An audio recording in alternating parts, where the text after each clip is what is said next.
And good evening, everyone. Welcome to Ciderwoods Field for the Mid-State Conference matchup between the 2-2 Martinsville Artesians and the 3-1 Franklin Grizzly Cubs. My name is Eric Burns. Alongside me, Braxton Dilley for MHS Rewind live here on YouTube and also on IHSA TV. And a big game, Braxton, tonight because it's a homecoming here at Ciderwoods Field. Yeah, I mean, a homecoming game doesn't get much bigger than this. Obviously, we're going to have homecoming at halftime, homecoming weekend for the players, so they're going to be all out and about tomorrow. But tonight, I mean, you got a lot of events happening. You got a lot of people here, USA themed. So, I mean, it's going to be a good night. Hopefully, we had a good game. So Martinsville hopefully has some momentum coming into this homecoming matchup after last week getting a big, some would maybe consider it an upset win at Decatur Central, where they had quite a fourth quarter there, Braxton. Yeah, I mean, you look at the Decatur Central Hawks, they're a solid team. The Artesians went in there. They did their job. They had a lot of turnovers, and they just went in. Thought of that as a surprise. You're going to see right here their QB tried to throw in there, but Brandon Kent, nice takeaway there from the defense. They had quite a bit of takeaways. You're going to see here Lucas Dewey getting to the quarterback, almost had a safety there. So they were kind of flying around to the football all night, being in the spots they need to be, and you can see Braden Shrake. He's been doing it all year, and you can see the big run here. Hopefully we'll see a few of those tonight, but whenever they get him in space, he's a tough guy to tackle, and he hits those holes, and he hits them hard. So he's a tough guy to bring down. You're going to see a little tight end backdoor action there. Josh Jones actually caught the touchdown there. So the Artesians like to keep them on their toes, and another fumble here recovered by the Artesians that kind of really kind of sealed the deal here. And then again, nice run by Braden Shrake, getting it done on the ground. He's been a workhorse all year for the Artesians. He's going to hopefully do the same tonight. And then right here, this is a big two-point conversion to actually take the lead, which Decatur had about a minute, a little bit over to score here. And then right here, this is the seal the deal type of play that they made. The Artesians able to get a hand on that and seal the deal against a very, very good Decatur Central team. What a job by the Martinsville defense. You mentioned all the takeaways that the Artesian defense got. 5 total in the game, 3 interceptions and 2 fumble recoveries. And then right there at the end, what they didn't show you is Martinsville blocked the field goal before that, but there was a penalty that gave Decatur another chance, so they had to do it again. Yeah. So the fact that the defense was able to do that, not hang their head, and get the win was a big, big win for the Artesians at Decatur Central. Yeah, I mean, that was huge. You think whenever you got a penalty like that and you're like, oh, man, I mean, they get another shot even closer. And a lot of the Artesian fans are kind of, not sure what it was going to happen. But, I mean, credit to the Artesians. They came in there again, put their heads down, and they went to go block that kick and luckily blocked it. And, I mean, that's a huge win. We'll have to see how much of that momentum will carry here in tonight. So Artesians are hosting tonight the Franklin Grizzly Cubs. They're 3-1 coming into tonight's matchup. They've got a little bit of momentum as well. They got a big 1-point victory against Whiteland last week, so they've got some momentum. Coach Cole has done an amazing job with this program.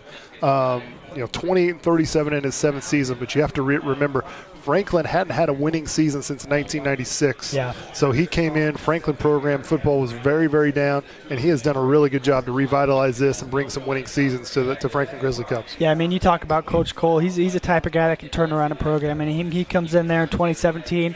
You get a 1-9 season, and they just slowly got better and better and better, and then the past few years, I mean, Franklin, they've been top of the mid-state. I mean, you got a team tonight ranked 2nd in the mid-state. So whenever you got a guy like Coach Cole, he just gets his team in the right places. They're not always great. They're never bad. I mean, they're always going to be mediocre. They're going to be right there. But this year's team is pretty special, and they're pretty hot right now. So Franklin, like we said, coming in 3-1 on the year, 2-0 in the Mid-State Conference. And it is a perfect day for football here. 75 degrees, clear skies, a little bit of a breeze coming across from the far side to the near side, but a really perfect night for a homecoming football here at Ciderwoods Field. Yeah, I mean, even watching the game, I see all the fans, a little bit of sweatshirts. I mean, that's perfect for the players. They like a little bit of a breeze going in there. I mean, sunny 75, as you mentioned, no clouds at all. So, I mean, it's a beautiful day for some football, and hopefully we get a good game here tonight. We got about 4 minutes left for kickoff. Artesians are in the tunnel, just about ready to come on. Franklin is on the sideline getting ready.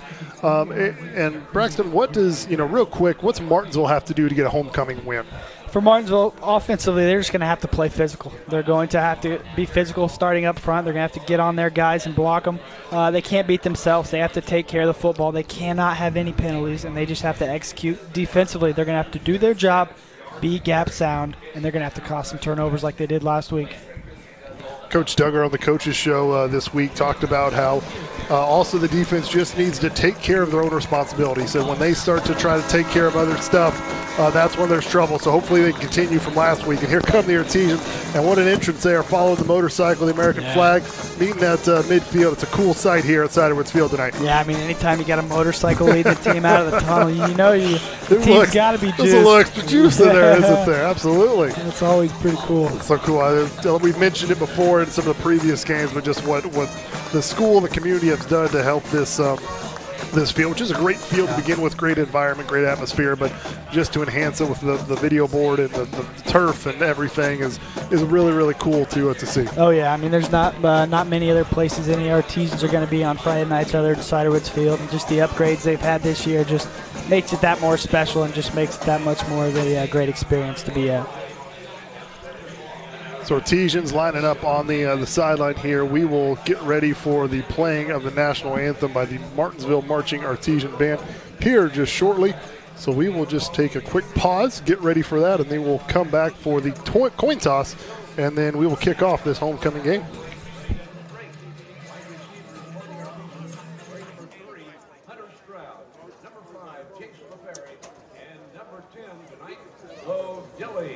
Head coach of the Artesians, Coach Brian Duggar.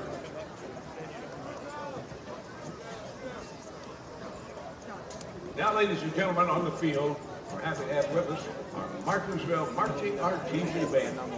If you would, please arrive as you're able. Remove your hats respectfully and join the Marching Artesian Band in the playing of our national anthem as we pay tribute to this great land of ours under the direction of Mr. Ken Bell.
And that was the Martinsville Artesian Band for the national anthem.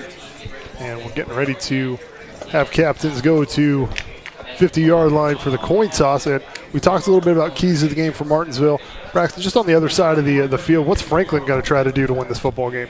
Yeah, we talked to Coach Cole. We sent him an email, and he said offensively they're going to have to finish drives, especially earlier. They don't want to put the pressure all on the defense to be perfect. Defensively, they're going to need to limit the big play. They feel that they have a pretty solid defense, but they can't let Martinsville run out of tough situations here with the big plays. So last week, Braden Shrake ran it over 40 times. He did the same thing in the opener against Bedford North Lawrence. Is that a thing that Martinsville and Braden can continue to do? Do they want him to run it 40 times a game? I mean, I know ground game's kind of their main thing, or they'd like more of a balance, you think? Yeah, I mean, I definitely think Martinsville wants to be more of a two-dimensional offense where they have the option to pass, they have the option to run. I think they're going to lean. I mean, whenever you got a guy like Braden Shrake, you want the ball in his hands as much as possible. But with this offense, I think they're going to try to really take what's given. You know, if they're going to load the box, I think Braden Shrake may not get a lot of touches, but I mean, if they're going to go out wide, try to double some guys, or really try to limit the passing game, then I think Braden Shrake may have a very explosive night. But I mean, I think it really depends on what kind of the defense is trying to give them defensively, which will kind of determine how much we're going to see 25 get the ball here tonight. One thing about last week, A.J. Reynolds, 0 interceptions last week. Yeah. So it's something he's going to obviously have to continue to do, taking care of the football. Yeah, I mean, you look at last game we were here against Greenwood, he had a couple. They lost that game, and he had a few against Bedford. That one, that was a close one, but they were able to pull that one. He had one against Bloomington South, they were able to lose. So, whenever you don't throw interceptions, usually good things happen. These teams, they had a tough battle last year as well. I mean, it was a 27-26. Martinsville won. It went down to the wire. So if that game is anything like tonight, then we're in for a good one. Artesians will receive the opening kickoff here to start the game. And, this Martinsville-Franklin matchup, like I said, Coach Cole has turned this Franklin team in. Years ago, you could, believe it or not, it's kind of circle Franklin and be like, all right, it's probably a W. You can't do that anymore. No, Coach Cole has done a really good job with this program. Yeah, credit to him. They're a very solid football team. They don't have any guys that are just going to run over people and kind of stand out. They just have a all-around solid team. They got a bunch of good dudes that'll beat you in any way. There's a lot of dudes that have a lot of firepower on those teams, so there's not one guy you really got to key. You just gotta play sound football and really play your best football. So back for the Artesians to return this kick is number 3 Hunter Stroud and then Braden Shrake. And if teams have watched any film, they're probably not going to kick it to number 3 because he has had some really good returns in the return game. A little quick kick, but they do kick it to him, and it's returnable. So he's going to take it at the 11-yard line. So Stroud now he's going to go to the left. He's got a lot of room. He's got, nice tackle. Open field tackle. Gets to the 35, but what a tackle there by number 10 for Franklin, because that might have saved 6 points. Take a look at the Martinsville Artesian starting offense here. Long, South Elementary. Ty Hornberger, Grant Township Elementary. Maddox Dilly, Poston Road Elementary. Andrew Carter, South Elementary. Aiden Bunn, South Elementary. Josh Jones, Centerton Elementary. Hunter Stroud, Centerton Elementary. Jace LaFerry, Poston Road Elementary. Bo Dilly, Poston Road Elementary. Braden Shrake, Brooklyn Elementary. AJ Reynolds, Jeremiah Gray Elementary. And that was the Martinsville starting lineups. And the first play from scrimmages, Braden Shrake ran it for the first time, about a 4-yard pickup for him. Yeah, that's a nice pickup right there for the Artesians. Just straight out of the way. Just give it to Braden, let him go to work. That was a good pickup there for the Artesians. Yeah, he was hit at the line of scrimmage and was able to kind of lunge forward, and a little extra effort there got him those 4 yards.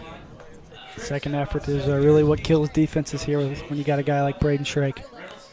Going to give it to him again. Going to bounce around the left-hand side, cuts back in, lowers his shoulder, and fights for extra yardage. So about a 6-yard pickup there for a first down. Yeah, right there, there's nothing. He runs right to the offensive line, nothing there. He's going to bounce it outside, gets tackled right before the first down, and then he just pushes his way.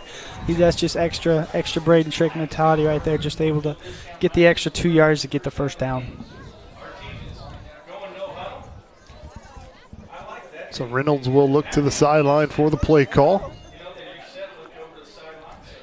Artesians at the 40, at their own 45-yard line here early on in this first quarter. Gives to Shrake again. Nice hole, spins, and gets to about the 50-yard line. So about a 6-yard pickup at the 49. Reynolds there, he's looking out wide to see if anything was there. If not, he's going to hand it off right there to Shrake, which he does. Shrake right there, another 6-yard pickup. So right now the running game is really kind of opening up here for the Artesians. We'll see if the Grizzly Cubs want to make any switches defensively. 3 straight carries for Shrake, make it 4 as he gets up the middle, still on his feet, to about the 42-yard line.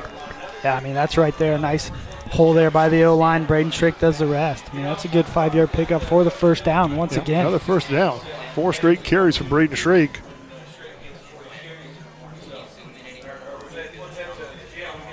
Already got it for 23 yards on those 4 carries.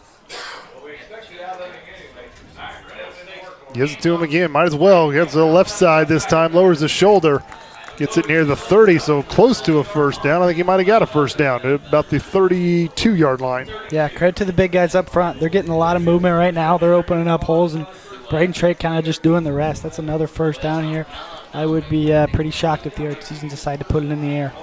If it ain't broke, don't fix it. So see what Coach Duggar does. Oh, this time they do fake it over the middle. And, nice catch by Jones, one-handed catch. Yeah, wow, that was a nice. That was nice, yeah. That was a nice designed option there. You got a little RPO. You can hand it to Schraker if you got a guy crashing, which they did, because Schraker, I mean, you got 4 runs. Linebackers are going to start crashing, so you're going to get Josh Jones seeking right in there. And the one-handed grab, that was a nice catch. That was a nice catch. That was a high throw by Reynolds, but Josh Jones brought it down for the 13-yard pickup. Jones had a touchdown last week against Decatur, and Schraker going to bounce it to the outside, and this time Franklin is ready for it, so he gets no gain on that one. Maybe loses a yard, actually, on that first down carry. That was a nice job there by the Franklin defense. Everyone kind of flowing to the football. When you got 3 or 4 guys making a tackle in the backfield, it's always a good thing to see. It's a first negative play on this drive. Opening drive, 9 minutes, 15 seconds left in this start of this game. First drive for the Artesians here, and they're in the red zone trying to get in. Reynolds rolls. Got it to Stroud, and Stroud is forced out of bounds at about the 8-yard line. Yeah, Stroud just going to run a little outside route. Going to try to get to the sideline. He's wide open there. Nice throw there from Reynolds for the connection. You're going to see a replay here. He kind of runs out a little bit, and Stroud does the rest. Gets a few extra yards after the play, so now the Artesians working inside the Grizzly Cub 10-yard line. First and goal now for Martinsville. Reynolds hands it off to Shrake. Shrake met at the line of scrimmage and doesn't get much there. Yeah, the Grizzly Cubs kind of sending the pressure here. They sent about 5 or 6 guys there, so see if the Artesians elect to pass it here. So Franklin tightened it up that run already. The last 2 runs for Shrake, a -1, and then gained maybe a yard on that one. So time to tighten up on that run defense a little bit, and that's what Coach Cole said is one of their strengths. See what the Artesians decide to do here. Fakes it to him, and wide open, yeah. Touchdown, LaFerry. And that's another RPO action. Reynolds has the option. He's going to hand it to Schraker. If Jace LaFerry can get open on the little slant route there, they're going to throw that. And Jace LaFerry, nice route. Good catch. Artesian strike first. Couldn't see the play. I've got a nice little view of a column right here in front of me, so I couldn't quite see if Jace caught it or not. But good decision there by A.J. Reynolds to pull that. Found Jace going a little post route, right? Going to the goal post. Caught it for the 7-yard score. Kick is up, and what a opening drive for the Artesians here. I mean, you love to see that. I think you had 2 negative plays maybe on some runs, but other than that, I mean, the Artesians came out firing. Credit to Coach Duggar. That was a good offensive scheme right there. Hand it to Braden Shrake. And whenever they started loading up the box, throw it out, and a touchdown catch. Nice throw from A.J. Reynolds, throwing it right through the gap to Jason Ferry. So the Artesians, you're not going to be tired about this one. You'll take that any day. You're going to see right here, LaFerry going to run a little slant post up top. Nice route. There he is, right? Yep. Just kind of use that other defender as kind of a little pick there to get in the way. Yep. Anytime you got leverage in the end zone, you're usually getting the ball.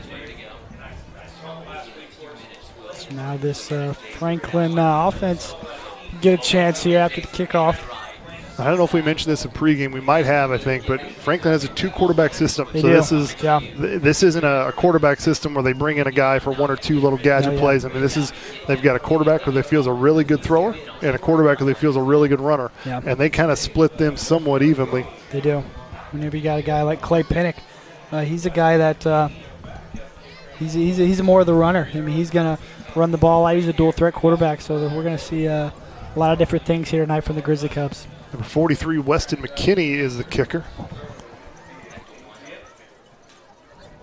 Leg into it and gets it. It's going to be returnable at about the 15-yard line.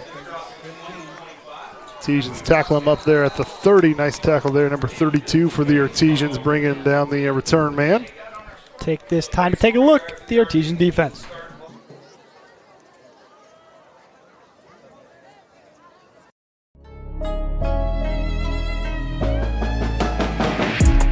Landon Podorf, Poston Road Elementary.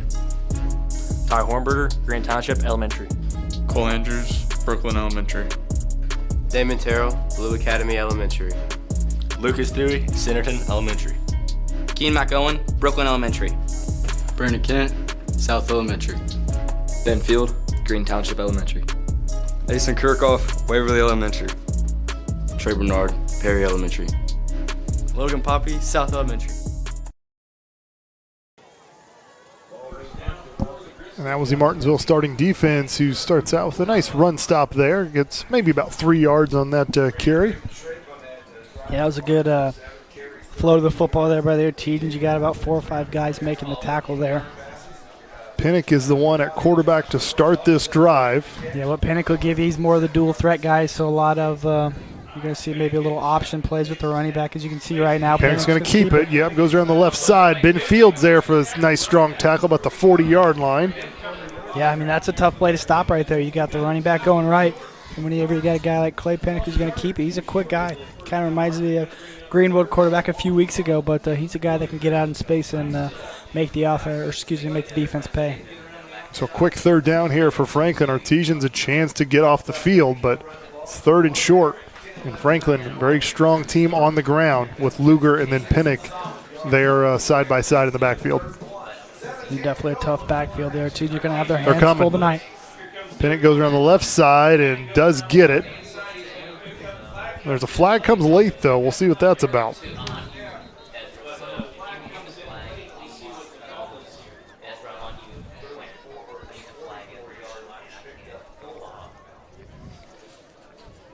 I'm not sure what this one was. We'll get a word from the referee here. Face mask, 5 yards run. 5 yards in the run. First down, Franklin. Looks like we had a face mask against the Artesians. So that'll move the Grizzly Cubs up that much more. It's only a 5-yard penalty on that face mask, so it does move the ball to the 49-yard line, almost right at the 50. Kind of seeing a little similar style to what the Artesians kind of did. They kind of like to pound the ball a few first plays. We'll see if the Grizzly Cubs decide to air it out. Pinnock tosses it to Lugers around the right side. And nice job by the Artesian defense to string that out. Yeah, Luger tried to get the edge there, but a good flow to the football there by the Artesians. Led the tackle was Brandon Kent there. It's only about a 2, maybe 3, looks like 2-yard pickup there for the Grizzly Cubs. Trey Barnard also there on the on that defensive stop. Nice job of the defense. Kind of strung that out for Franklin, but never let him get upfield. So very limited gain there for Lugers. Pinnock's going to take it, and Artesians aren't really fooled by it. Nice job of the Artesians. Pinnock picks up maybe a couple, but good stop there by Martinsville. Yeah, that was a good tackle there by Braden Shrake. I think Noah Sumner may have tripped him up, but again, that's 2 dudes right there to the football. Now we got a little 3rd and long here. I think the Grizzly Cubs may be forced to maybe try to put it in the air here. So they got Pinnock in, so they may try and keep it on the ground. We'll have to see. Pinnock was their starting quarterback last year, so he does have some experience here. 3rd and 7. Pinnock's going to pass it for the first time. Throws it, and it is caught. And a big gain there by Franklin. Yeah, that's a nice throw and catch there. Pinnock right there on the slant. That's a beautiful throw, and catch there from Quentin Richards. So that's going to move the chains for the Grizzly Cubs. Nice throw there from Pinnock.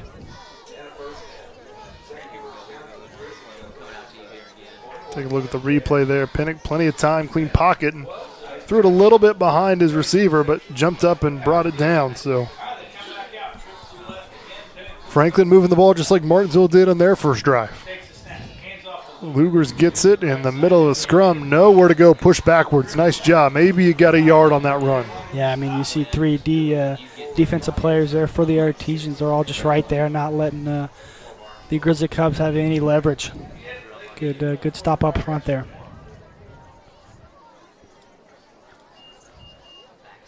So now we got a second and long.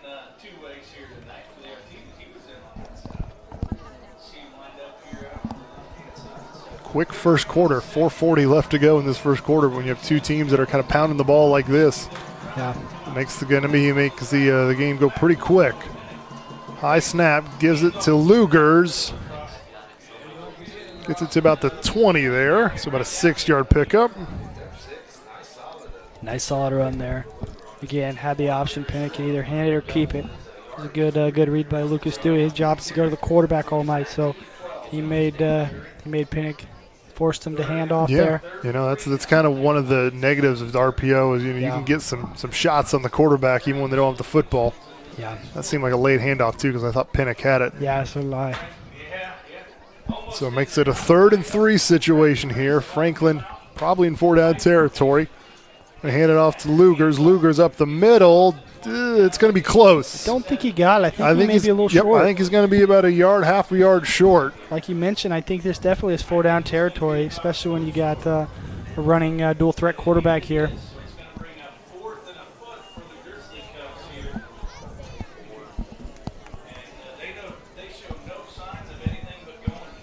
Be a big stop for Martinsville, but this is going to be a tough stop because, it's a blade of grass is going to get you the first down there. Any guess here, you're going to see an option here. And Penix got that with ease. Yep, a strong push there at the end, gets him a little extra. Yeah, that was just a straight up design QB run there. Pinnock just, Coach Cole said go get the first down. He did just that. Just got it and went straight up the field. Nice hard run there. It'll move the chains once again.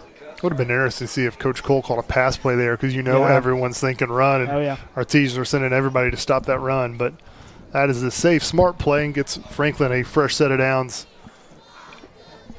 1st and 10 from the 13-yard line. The Grizzly Cubs have it. Defense trying to get a stop.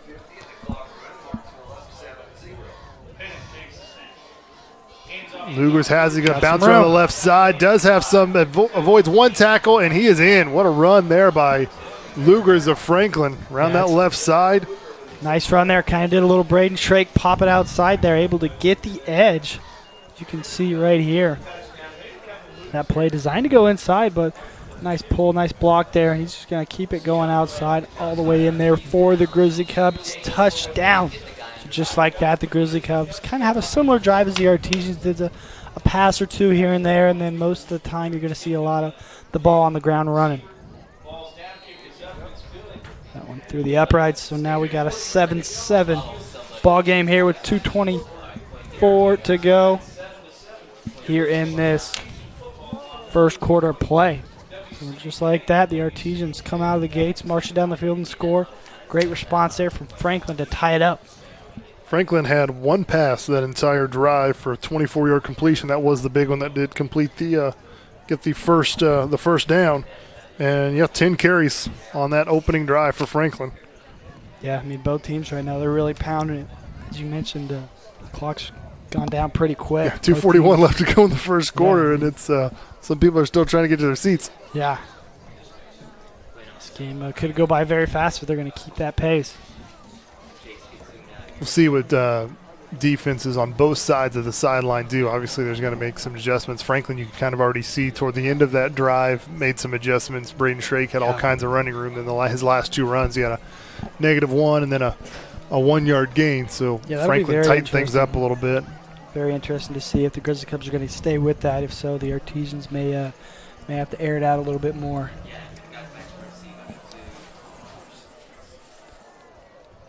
Grizzly Cubs have quite a unique, looks like a kickoff style here.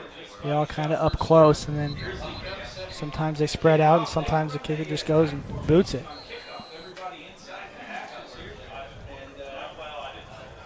Kind of did a little fake, try to keep everyone on their toes, so now the Artesians are back off. Now they spread out here and looks like more of a traditional kickoff here. Yeah, similar to what the Artesians used to do a few years ago with Coach Whitson. Kind of trying to keep everyone on their toes. Nice kick here. Yeah, good boot. About 2-yard line is where Stroud gets it from. Dives forward across the 20. At the 22-yard line is where Martinsville will start. See if the Artesians are going to stick with what they've been doing. It'll be really interesting to see defensively what Franklin's going to decide to do, because that will really probably depict what the Artesians will do.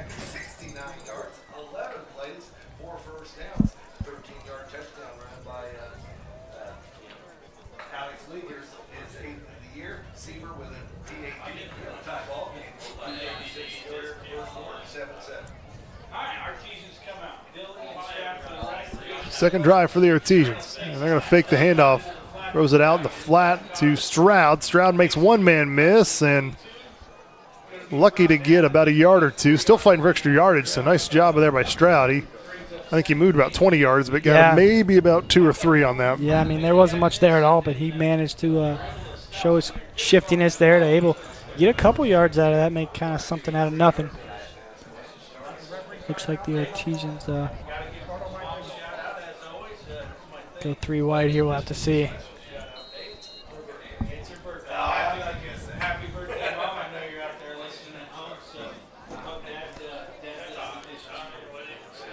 Second down here for the Artesians. Reynolds. He's going to hand it off to Shrake. Shrake pretty much right up the middle, gets it near the 30-yard line. Yeah, right there. Nice straight up the middle. Good push up front by the O-line. Shrake able to pound a few now. It'll be about a 3rd and 4, so this is where I think you'll get to see a lot of the RPOs here. You may see a little Josh Jones action depending on what the Grizzly Cubs will give you here. This is something the Artesians didn't have to do on the first drive. They didn't have a third down on that first drive because they got so much yardage in those first down runs by Shrake to start the game. So now their first 3rd down situation, 3rd and 4. Let's see how they can handle it and keep this drive moving. I think Coach Duggar may use a timeout here. I'm not sure the play clock's about empty. He does, yep. Yeah, Coach Duggar tried to draw him off sides there. Didn't think they had a play in the system. They were just trying to get him to jump. So now you're in kind of a deciding area here, 3rd and 4. It's not you don't really feel comfortable handing it to Shrake here unless you got a lot of yards in front of him.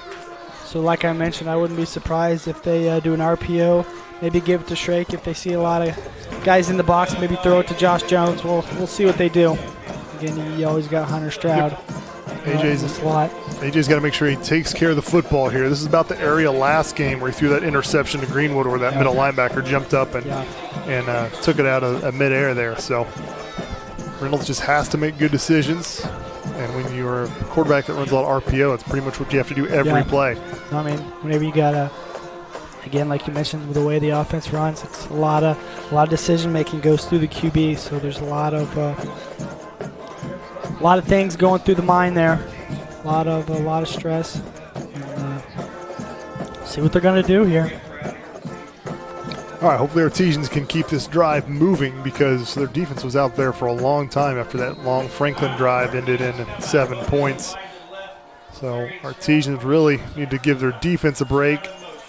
Gives it to Shrake. Shrake, he jumps, and I think he's got it, but it's going to be close. It is going to be awfully close. I think they got the 4 up. I mean, that's he might be a yard short. Maybe.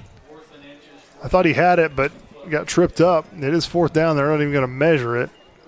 Well, so what do we do here? I think they're definitely going a little no play, try to get him to jump, and if not, I mean, I would either give it to Shrake or do a little QB sneak.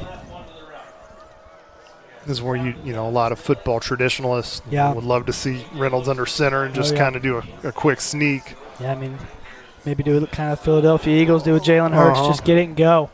They're going to go for it, and they give it to Shrake, and Shrake's got the first down. Nice job. Got it with plenty of yards to spare there. Yeah, when you gain a lot of muscle over the offseason, a lot of weight, when you got a guy like him, you just give it to him, tell him to fall forward, and he kind of does just that. Gets a few extra yards as well. Needed 1, got about 3 on that carry. Carry number 10 for him. They'll move the chains again for the Artesians.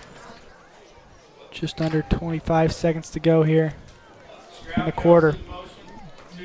We'll have to snap it here. The play clock is down to 14, so this very well could be the last play of the quarter here. Very quick first quarter at Ciderwoods Field. And he's just going to give to Shrake. Shrake breaks up the middle, crosses the 50, and across to the 40-yard line. Yeah, that's a great run. It's really nice. Credit to the offensive line. That's a big hole right up there. Shrake does the rest. That'll probably take us to the quarter. You're going to see right here, nice lead block. Josh Jones, beautiful block. Beautiful eyes there from Braden Shrake. Goes in there for the first down. That'll take us to the into the first quarter. Score 7-7.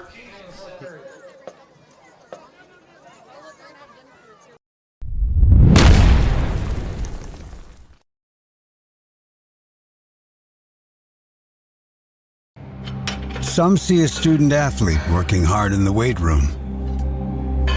We see a future leader learning there are no shortcuts to success. Some see a start to a swim meet. we see the starting blocks for life. Proud to keep education in front of athletics since 1903.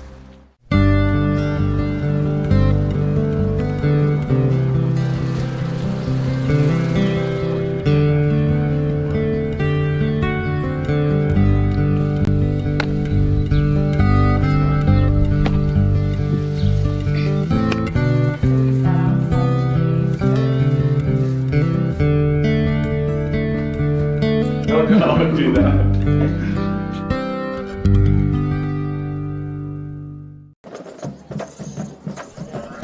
Welcome back, everyone, to Ciderwoods Field. MHS Rewind live on YouTube at IHSAA TV. I'm Eric Burns, and next to me, Braxton Dilly. Start of the second quarter coming up after a long 27-yard run by Braden Schrake puts the Artesians in Franklin territory about the 38-yard line. Yeah, both teams kind of slow pace, kind of running the ball a lot in the first quarter. Nice play there. Yep, an 11-yard pickup there from Reynolds to Jones, his second catch of the night. Yeah, that's just kind of Coach Duggar saying we're going to take what's given right there. Josh Jones had a lot of room in front of him, so just say, hey, go run the hitch route, go get 5, and then try to go forward even more. And whenever you got a guy like Josh Jones, one guy's not going to bring him down.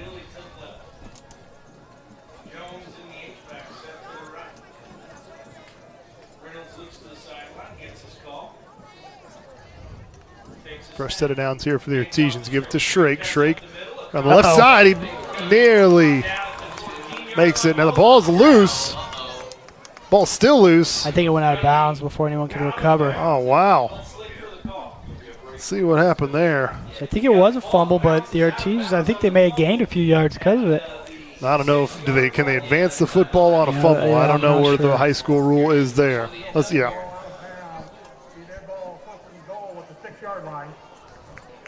He went out of bounds, definitely, for sure.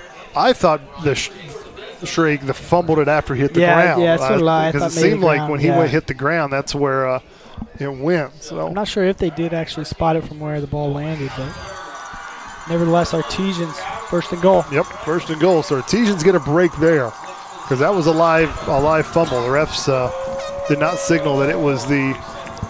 And now Coach Duggar has to call a timeout, but he's saying that the play clock should have been reset. I think the refs may chat here and actually raise it. We'll see what they're going to do. All right. We should have reset the clock. Start on my signal. Yeah, as you can hear there, they should have reset the clock. So the Artesians won't have to waste a timeout. They'll be able to set something up here. Nice job by Braxton Dilly there. Well, you're running the controls there, so now we got refs mic'd up and stuff. Mic'd up, part of the new stadium. Pretty cool. So now some of the things we may not understand signal-wise, we can send it straight down to him. He can tell us. So it's from the 6-yard line here. Schrake's going to take it, lower his shoulder, and gets about a couple yards there. Yeah, it was a good little push there. They kind of stacked the box there, but the Artesians able to get a few yards out of that, so they'll have it about the 5, maybe a little bit inside now.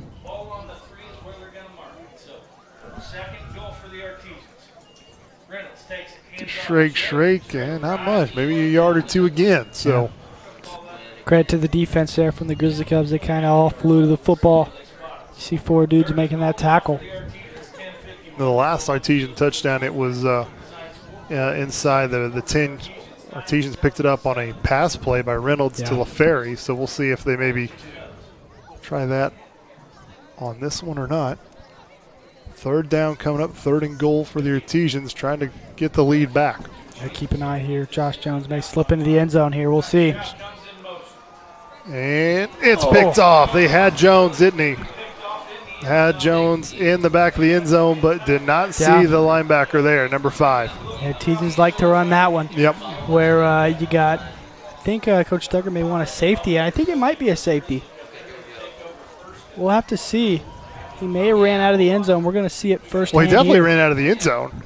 Did he go in? He caught it. He didn't go down. Yeah, that's a safety. And he just runs out of the end zone there. But the fact that he caught it into the end zone, never left the end zone, does that? It's a safety. Wow. Another big break for the Artesians there. I mean, I see what was going through the. My rule, that is a safety. Couldn't hear the first part of it, but I don't. He ran out of bounds. I mean, I know what he's thinking. So, he doesn't want to try to leave the end zone and get tackled like at the 2-yard line. So he's like, well, I just need to get out of bounds so we can have it at the 20. But because he caught it in the end zone, then ran out of the end zone, if he just would have gone down, then he would have had it at the 20. That's fair. Yep. So he caught it and was thinking to himself, all right, if I try to return this and get tackled at the 2-yard line, that's bad. So I'm just going to run out of bounds. We'll get it at the 20. Everything will be fine. Yeah. Totally understand where he's coming. I probably would have done the same thing. I was thinking, I wasn't thinking of the safety rule, but that's officials were on it. Coach Duggar was on it, so he was yelling for it. So Coach Duggar, he knew. An interception there by A.J. Reynolds turns into 2 points for the Artesians, and they'll get the ball back. Yep. Yeah, that's a tough break for the Grizzly Cubs right there. Usually, you don't really get bailed out like that, but as you saw there, they had a little motion. They had Josh Jones right there in the end zone, but good read. I mean, it was a perfect read there by Reynolds. Just didn't see popped out of nowhere. Lance Jones for Franklin. And kind of the same thing last home game against Greenwood. He had the right read, but number 8 of Greenwood snatched it right out of the air. So middle linebacker area kind of fooled the quarterback so far this season. Let's see how it goes moving forward. So now, I mean, you're looking at Franklin gets the ball, tie game. They can march it down the field from the 20 to the Artesians, tack on 2, and they get the ball. So, Braxton, sometimes you need a little luck in this game. The Artesians got two strokes of luck there. Yeah. They had the fumble that went out of bounds that Franklin wasn't able to recover, and the interception now that turned into a safety. So sometimes it takes a little luck in football to pull out the W. So now the Grizzly Cubs will kick it from the 20. And the Artesians, because of the safety, they're kicking it from the 20-yard line, like you said. So the Artesians should get some good starting field position here on this drive.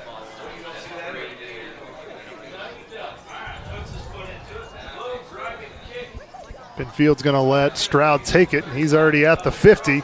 And he's up the sideline, going to cut back in, spins, and drags a few Franklin players to near the 30-yard line. So, wow, what a start there on this drive for the Artesians. Talked about how Hunter Stroud, he's an elusive guy. When you get him in space, you're going to see right here, he just gets the ball, makes one plant, right there, gone.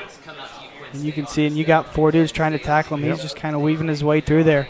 Beautiful field position for the Artesians. Smart play, too, by Benfield. I mean, he could have easily picked that up. Some players would see the football and be like, my turn to touch the football, and he knew who was behind him. So, and when our team's going to learn not to kick it to number 3? I mean, he's had some great returns this season. He's going to give him a lot of issues, and they continue to do it. So Shrake is going to get carry number 14 and gets about 3 yards on that pickup. Nice handoff there. From Shrake. A good little pick up there. Good block by Gavin Shrake. He was driving the linebacker about 5 yards downfield. Some of the things that go unnoticed here.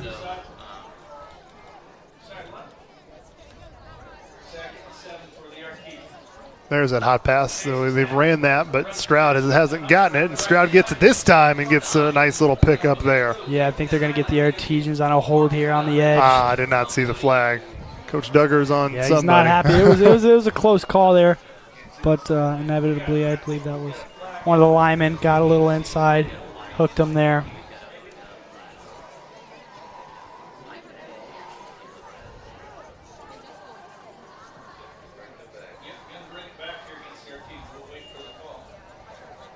During the play, holding, offense, that'll be assessed 10 yards from the previous spot. We play second down. So that's going to be a holding against the Artesians. And you saw Braxton, you saw what happened. I didn't see it. I thought we had a good game there by Stroud. But Franklin had a lot of pressure there, and they kind of got the backfield a little bit. The Artesians trying to seal off that edge, but a nice fight there from the Grizzly Cubs. A little screen here. Logan Poppy there for the reception. Poppy, he's one of those athletes that kind of, you get him the ball, he can make something special happen. You can see right there, they're going to send a lineman and Josh Jones out there to block. and not much going, but they were able to pick up some of that. Yeah, got about 9 yards on that pass. Still the 3rd and long here for the Artesians, but they are. Have to think they have to air it out here. This could be 4-down territory. They're in Franklin territory at the Franklin's 31-yard line. So Coach Duggar likes to go for it on 4th down in these situations. But let's see what happens in this play. Reynolds, he's just going to pick it up and run for it. He's got some room. Reynolds slides, gets hit after the slide. I think some coaches would want a late hit there. Yeah, but that was a close kind of bang-bang type of play. You usually don't get that call if you're on the offense. But, I mean, now you got a 4th and maybe 1, 2 maybe. You can see. I thought he was going to throw it here, but he kind of just puts the foot down and he said, I'm going to go try to get this myself. You can see he's got some wheels as well. And Reynolds is one. He's not really one who likes to do scrambles. I mean, he does RPOs, but he's not really one to run it himself. So 4th and 1, though. Big play here. I wonder who's getting it. It's Braden Schrake. Schrake, nice job. Nice patience. His hole was that he was first wanting. It was blocked up, so he. Yeah, I mean, that's what Braden Shake's going to give you, the eye, the patience, the eye discipline. I mean, he's right there. He can easily run that up, just try to get it himself, or he can wait for the play to develop. And then right there you can see you give it some time, let the O-linemen do their thing, create a hole. Braden Shake just does the rest.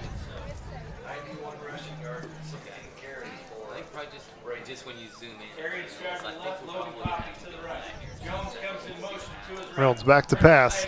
Looks like a screen set up and incomplete, but that was dangerous throw there by A.J. Reynolds. Yeah, I almost think maybe the wasn't the right execution. Maybe it looks like they had a lot of linemen going to block towards the right, and they kind of threw a screen underneath to the left. But luckily they didn't get an interception there. That one could have been dangerous.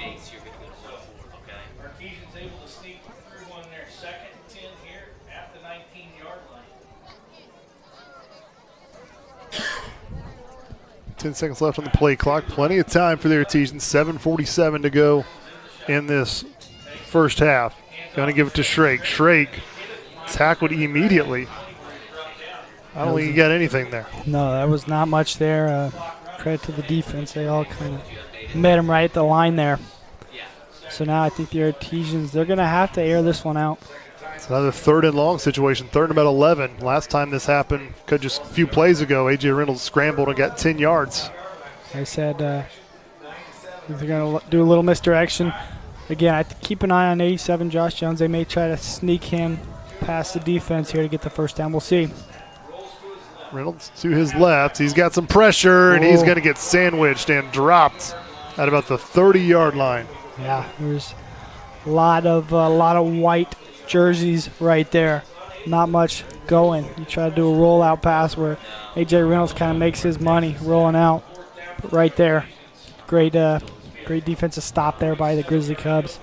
Now the Artesians, they're set 4th and very long. Yeah, Reynolds rolled to his left, and his man just wasn't open fast enough for him to throw it. Obviously, he just didn't have enough time to tuck it, go to option number 2. Yeah, right here I think you got to watch number 300 Stroud. I think that's who the Artesians will most likely target. We'll see. We're going to see a little – nope, well, I thought we'd maybe see a quick little pooch punt. Reynolds is going to throw it deep, but it is way off the mark, trying to get there. Number 1, Logan Poppy, was the clear nearest receiver, but pretty well covered. Yeah, I think he may have had a wrong route there. I think Reynolds thought Poppy was going to go deep, but it looks like he may have stopped a little short. So Poppy will go out on defense now after he just ran a few plays on offense. So now this Artesian defense will be put back to the test. This is Franklin's second time having the ball here. 6:22 to go before halftime. So this game going by fast.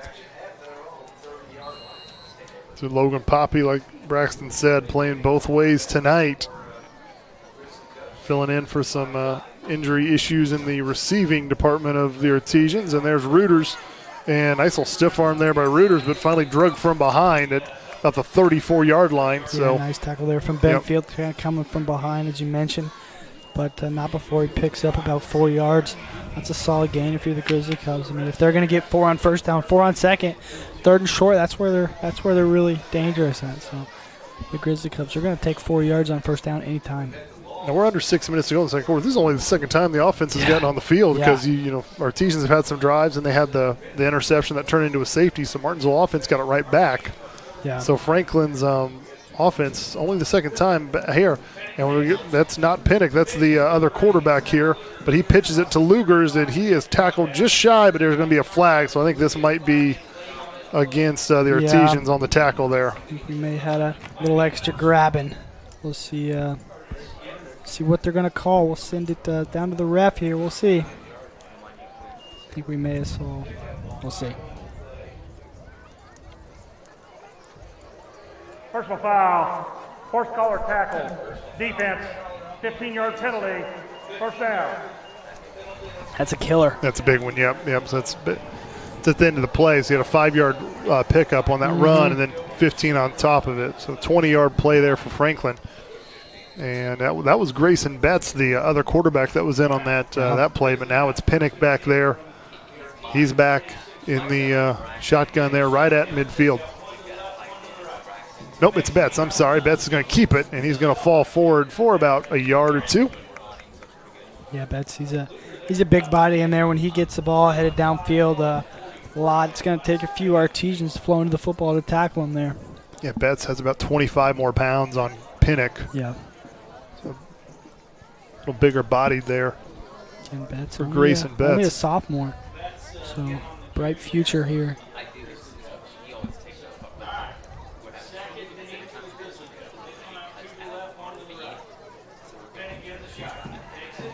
Hands it off to Reuters there up the middle and tackled from behind by Logan Poppy, and that might have saved a touchdown. Yeah, I mean, credit to the O-line there from Franklin. They had a nice hole that Lugers kind of went right up and gained a really good gain. It's going to get a first down for the Grizzly Cubs.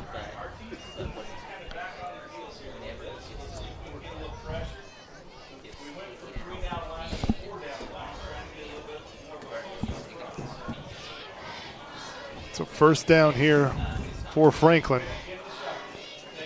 And Reuters is going to bounce it back to the right and gets near the first down. Tackled by a group of Artesians, but a nice 9-yard pickup there for Reuters. Yeah, I mean, right there, that play designed to go left. Lugers, he goes left, doesn't see anything there, so he's like, all right, I'm going to go to the right. I mean, he got a lot of space over there. That's just great vision there from Lugers. And we got a whistle here. I don't know if there's a timeout or I think a timeout called by the Artesians. Yep. Yeah, so that's their second timeout used. So Coach Duggar wants to talk to his defense a little bit and try to slow down this Franklin offense. No, I mean, this Franklin offense, they're cooking right now. They're marching down the field with no problem. They've already wasted quite a bit of time. So the Artesians, you're either going to have to stop them here, or if they're going to score, you want to have some time on offense to get something going. And even though the Artesians have a 9-7 league, I feel like Franklin has the momentum. You know, they got the interception and they had the killer, but then defense, I mean, that's a heck of a stop for the defense because, I mean, Stroud had that. Artesians got to start that drive from the Franklin 30. Yeah. A couple penalties pushed them back, obviously, but that's a big stop for that defense. And especially when the first series of the game, you get drive down and they're going to score on you, and they kind of turned it around there. Artesians had something going in the second drive, almost scored again, but that was a heck of a pick. And then, as we mentioned, the tough situation there, able to get a safety, but they kind of buckled up, and they got a really big stop that could really depict how this game goes. That was a big momentum swing. We'll see if that Artesian defense that had 5 takeaways last week can pop up here. That would be huge with 4 minutes to go in this first half.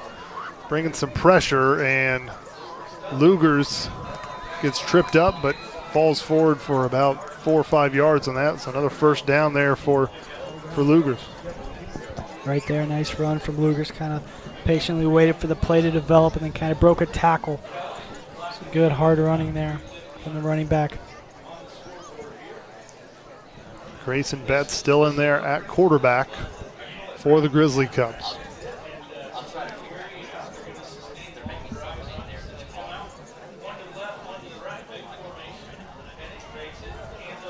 Give it to Lugers again. Lugers going around the left side. Got some room. He's got some room. He does, and wrapped up and pushed out of bounds. So by Ben Field, so with a tackle, but another big run there by Lugers. Yeah, Luger showing the speed, able to get outside. The Artesians barely caught up to him there to save a touchdown. See what the Grizzly Cubs want to run. Gives it to Lugers on the inside. That time didn't get much. Don't know if he got enough for the first down or not. Nice tackle there from Keen McCowan. Don't think he did. Flying in there. 3rd and short coming up for Lugers. But before that run, he had runs of 15 yards, 9 yards, 5 and 9. Yeah. So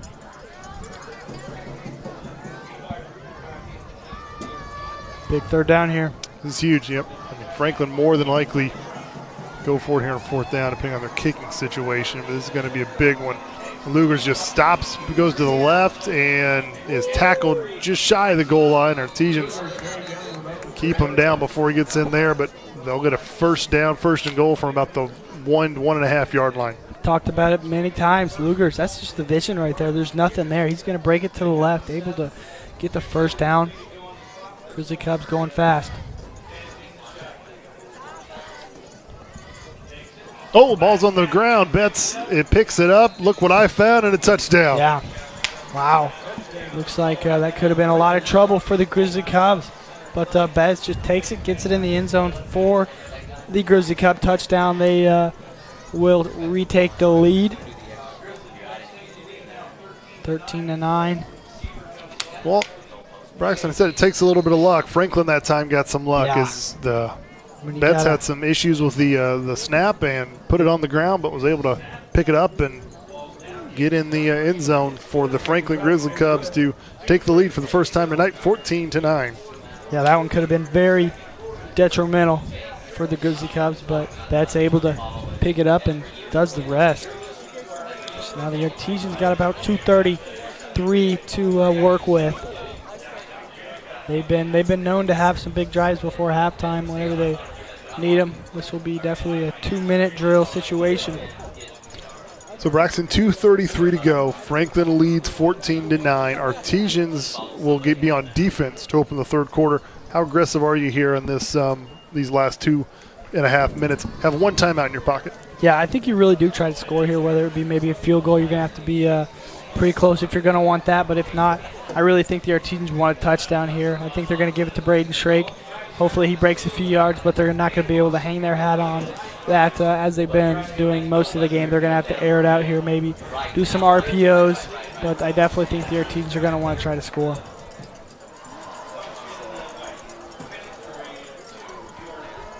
Defense going to have to figure some things out. Franklin has had the football twice. They've scored 2 touchdowns, so both times they've had the ball. So Artesians hopefully at halftime can adjust and get some stops. Played so well last week. Hopefully they can tighten some things up in the locker room for the second half. Franklin does that quick little fake kickoff and kick deep. Let's see who they kick it to.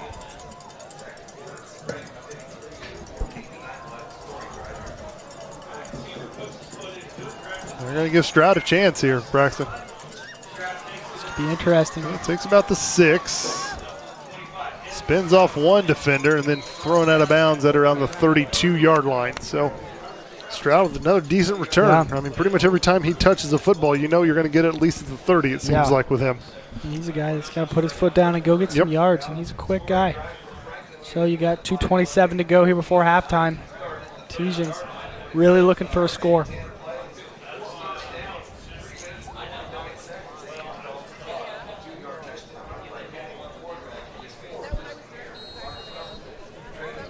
He can't turn it over here, so he's got to take care of this football. The last thing you want to do is give it back to Franklin quickly. And AJ got a man. He's got a man. He caught it. LaFerry's got it. LaFerry's still on his feet. He's at the 15, the 10, the 5. Touchdown. And just like that in one play, AJ Reynolds connects to LaFerry for the long touchdown score. Wow, talk about a throw there for the Artesians. That one was directly put. He had a lot of room here. I thought he may try to run, but he's got Jace LaFerry. Jace LaFerry getting the step, and he kind of does the rest, showing the speed there. LaFerry, that's a huge touchdown. I mean, that's one play straight to the house. Well, that's touchdown number 2 for LaFerry.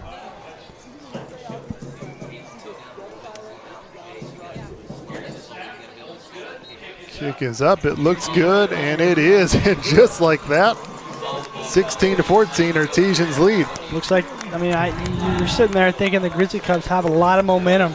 They kind of had a little mistake, but then kind of struggling, but right here. Take a look at it again. Yeah, A.J. Reynolds steps up, puts all he can in it. Good job by LaFerry to get such separation because that was slightly underthrown. Jace had to stop he had to get stop it, but he had such catch. Separation from his defender. The defender couldn't catch up. Now, LaFerry's a quick dude. When he get him in space, he's kind of a guy like Stroud. He can make a lot of magic happen. Right there, beautiful catch, and he does the rest. 68-yard touchdown play, and I said, one thing that Artesian need to do is not turn over and give Franklin the ball right back. Well, they gave Franklin the ball right back, but I'll take the touchdown. You'll take the 7 anytime. Now the defense really going to be tested. I talked about the Artesians being in 2-minute drill now. Franklin, they got 2:15 to go, so they can make something happen. They may have to lean towards the passing game because, again, they've kind of done what the Artesians did. Their first couple drives was just pound the ball with a little QB run action as well. So have to see what the Franklin will have to lean their hat on this drive. Franklin still has all 3 of their timeouts, so we'll take it around the 8-yard line. And they got some room, and no tackle there, number 8. A nice tackle there for the Artesians. That's Lucas Dewey with a nice tackle. Yeah, if you would have made that one, that would have maybe been a bigger play, but good tackle there. As you mentioned, Lucas Dewey. He had a big game last week, put some big tackles and some big sacks. Franklin will have it at the 28-yard line. 2:09 to go. 3 timeouts in their pocket, but high school football, clock stops after every first down. So plenty of time for Franklin to pretty much do whatever they want offensively. They don't have to start chucking it downfield just yet. Grizzly Cubs will go with Pinnock. Pinnock's just going to take it directly to the left side. He's got a hole in. And I think I don't know if anyone's going to catch him. We could have back-to-back. Trey's going to catch him, and nice hustle there. Yeah, nice run there, but I think this one's coming back. You have the eye for the flags tonight, Braxton. I didn't see it. I saw that one as soon as he threw it there, so I wasn't too worried. I think that one. See what it is here. Nice hustle there by Trey. Regardless, I thought he was gone, and Trey chased him down. Will be holding against the Grizzly Cubs, so that'll back them up first and 20.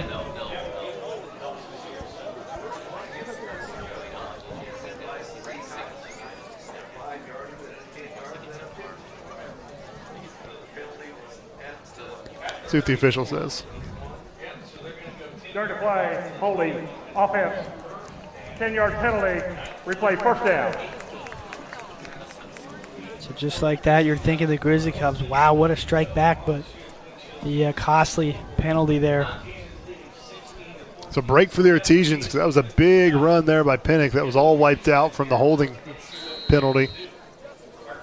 So first down again for Franklin, but they've got it at their own 20-yard line with under 2 minutes to go here in the first half.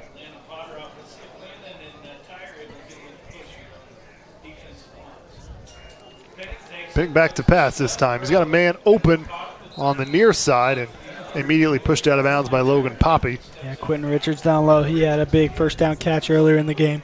That was a nice catch to get a few yards there and most importantly get out of bounds to stop this clock. It's only the second pass by Franklin, and both of them were completed by 81 Richards.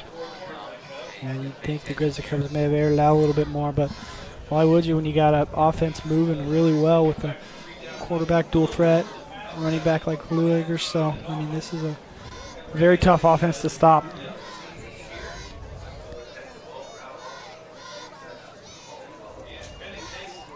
Pinning back to pass again. He's going to step to his left and throws it. Had his man wide open, but because he was having to scramble to his left, had to throw that and threw it wide. So that one could have been dangerous. Looked like Richards had a little bit of ground in front of him. He did. He was wide open, but Pinnock flushed out of the pocket and couldn't quite get everything he wanted on that pass. So third down here with 1:49. Artesians get a stop. Things could get interesting. They could send the offense out again. So we'll see. Artesians defense first has to get this stop. 3rd and 6 coming up for the Grizzly Cubs.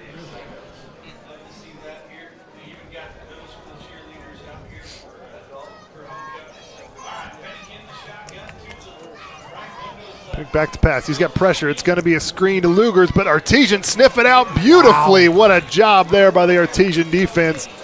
No gain there on that pass play. Coach Duggar talked about it. Maybe lost a yard. Do your job. Yep. Artesian defense right there. Big third down. Timeout. Martinsville, their third and final timeout of the half. Looks like the Artesians are going to use their last timeout to stop the clock. Yeah. Smart by Coach Duggar there not to let Franklin just sit on the clock and punt it at the last second. So save yourself about 35 seconds on that timeout. Good job. Yeah, we're going to see here. This is a huge play. You can see the defense kind of staying home. You can see Lucas Dewey. Yep. I mean, he sniffed that out from the very beginning. Doing his job, staying home. Sees the screen, goes and gets, because Franklin, they had a lot of blockers there. That's just great execution there from the Artesians, able to all kind of go to the flow for the football there. Big tackle. So now, I mean, we were looking at a 14, I believe it was a 14-9 ball game or something like that. 14-9 after Franklin scored. Yeah. We were looking a little nervous, but I mean, the Artesians, first play, they march it down. Grizzly Cubs, they've had a little bit of trouble on this series, but credit to the defense of the Artesians. This is a big stop here. So now, I mean, the Artesians, they may be in 2-minute drill once again. Yeah, Franklin, when they went up 14-9, their offense had been out there, had been out on the field twice, and they'd scored touchdowns on both drives. And then this third drive is Artesian defense stepped up, got the third down stop, so now it's 4th and 6, a punting situation for Franklin, and Martinsville will have a chance, their offense, to put some more points on the board and extend this 16-14 lead. The interesting thing for the Grizzly Cubs, they don't have anyone out wide on this. Pinnock was the punter there, and he got a nice one and a nice healthy roll too, down at about the 23-yard line. So Artesians will have to go about 77 yards in minute 28. That was a solid pooch there from Pinnock. He got a nice roll there, so that's a good flip in the field. So the Artesians, they did it last possession. Can they do it again? Yep. See, last time offense was out, 68-yard touchdown completion from A.J. Reynolds to Jace LaFerry on the first play of the drive. See if Artesians can replicate that, like you said, Braxton. I think they're going to do a little stack action out wide. You may see a bubble thrown maybe to the bottom of your screen. It's going to be a screen, but on the other side, and he's got some space and a couple blockers in front of him. It's LaFerry again, and he gets pushed out of bounds near midfield. Yeah, you talk about a beautiful play design right there. Everyone's going right. You're just going to say, hey, Maddox, Dilly, Ty Holmberger, go out there and pull and try to get some blocks here. But Jace LaFerry, he kind of runs right past him. He doesn't even use the blockers. You're going to see nice miss throw. The lineman trying to go block, but they're a little slow there. Jace LaFerry said, I don't need you. He said, let's get it to about the 45, 46, 47. So that's a huge play. Great half for Jace LaFerry here. 3 catches, 2 of them touchdowns, and then that big gain there. AJ's going to step, and he's going to still hang on to it. He's got LaFerry on the side. He caught it out of bounds. How about Jace LaFerry? He's having himself a game. 2 touchdowns. He had the big catch last play. And right there, that's another first down.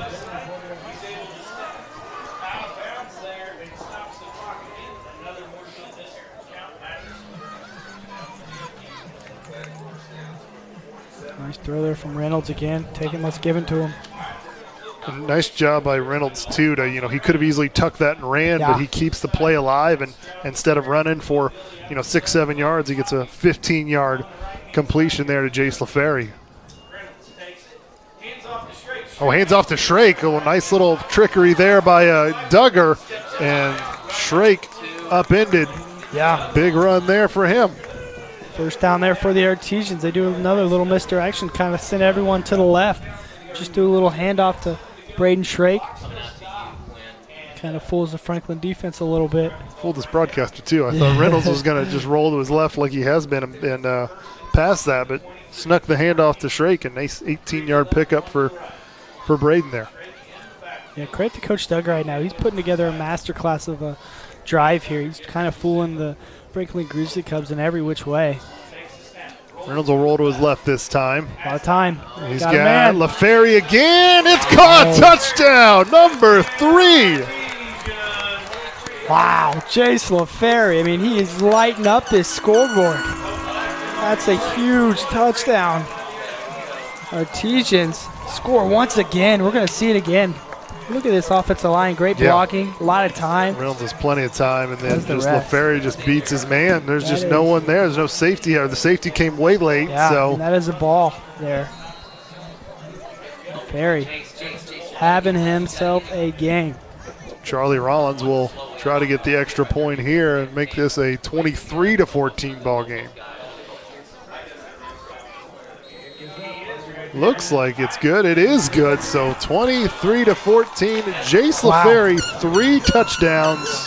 Wow. In the first half. He is having himself a night. I mean, just when you think the Grizzly Cubs have all the momentum, I feel like it's totally shifted, and I don't see any fan on their field. It looks kind of dead over there on the Grizzly Cubs sideline, the Artesians. They are fired up. So I'm just saying, open the record book here. Most touchdown receptions in the game, 1986, Jimmy Oakley with 5. Wow. Jason Ferry's got 3 of them right in the first half. He's on track. So I'm sure Franklin will probably scheme a little bit. Yeah. But if you do that, then you leave Hunter Stroud, whenever you got quick dudes on offense, which is what Coach Duggar likes. He likes to have athletic, quick dudes who can run. And you got a few of them.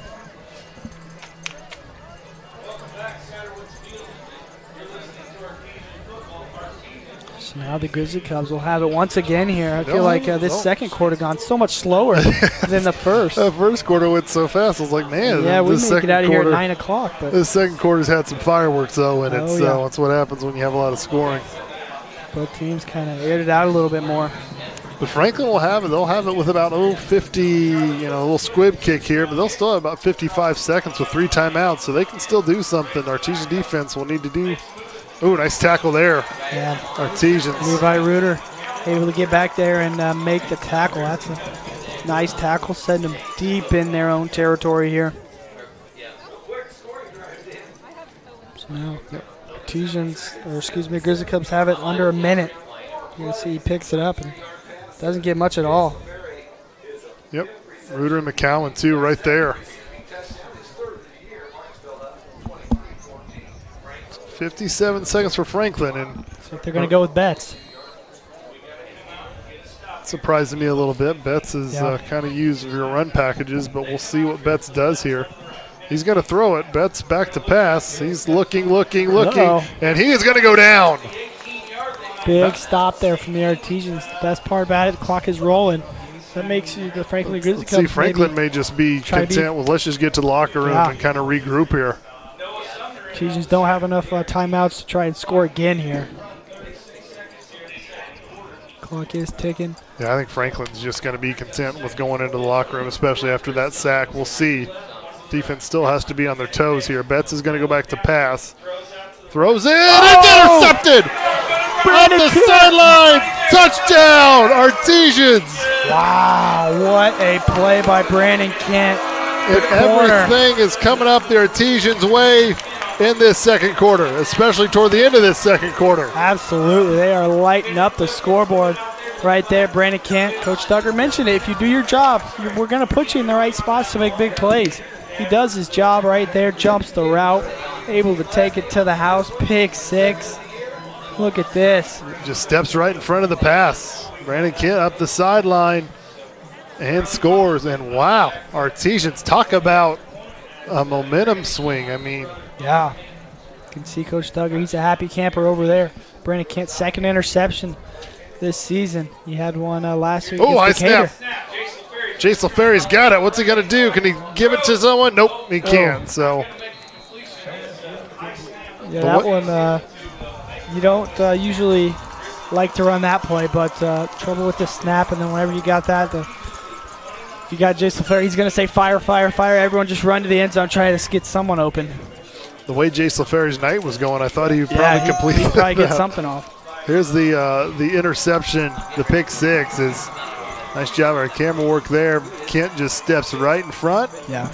And just like that, extra point was no good after the bad snap at 29-14. Yeah. Artesians lead it with only 18.5 seconds left. So how about this defense? I mean, you get the Grizzly Cubs, they score on the opening of their first 2 drives, and then the past 2, they've had a big stop on 4th down, and then right there, they're going to get the score. So Defense has tightened it up for sure. For sure. I mean, this defense had some struggles. Like you said, two offensive drives for Franklin and 2 touchdowns, and you're thinking, well, defense is going to have to go in the locker room and readjust a little bit, but it looks like they adjusted on the sideline and made some adjustments and got a stop, and like you said, the pick 6. So yeah.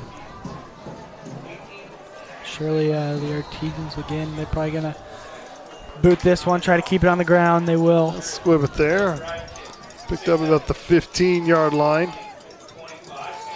Going sideline to sideline, but not north and south, and nice coverage there with only 11 seconds left. You got to think I'm guessing Coach Cole's just going to take a knee and try to root up. I thought that's what they were going to do the last drive, and I bet Coach Cole wishes he would have done that. For sure. Yeah, you got to think the Grizzly Cubs just going to take this one to half. Don't want anything else bad to happen again. You do get the ball coming out of half.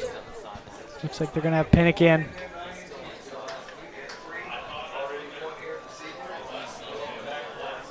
And this Grizzly Cub team, 2-0, second in the mid-state right now. So they are hot. Coming off a big win against Whiteland, a close win, overtime, 1-point win for Franklin last week. This week, Artesians in the first half. We got a flag comes. Yeah, I think we got a little block in the back there. I think Keen McCowan took a blow when he wasn't looking. We'll see what happens. Yep, it is going to be a block in the back, and we'll see what Coach Duggar wants to do here. I think he's going to want to take it to halftime maybe. We'll see. During the play, holding on the offense, 10-yard penalty from the previous spot. The defensive team has elected to start the clock on the ready. Coach Duggar elected to let the clock run and take us to halftime. And that's what we will do. So at the half, Artesians with a huge end to that second quarter. 29-14, Artesians going to the locker room with the lead. We're going to take a quick break. We will be back with all of our homecoming festivities right after this.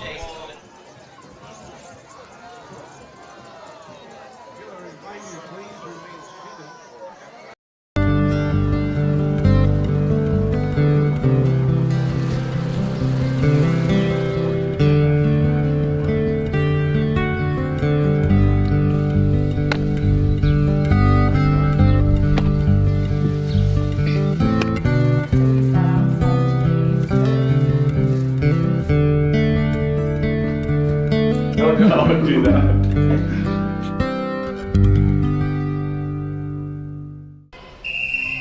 Some see a student athlete working on a shot.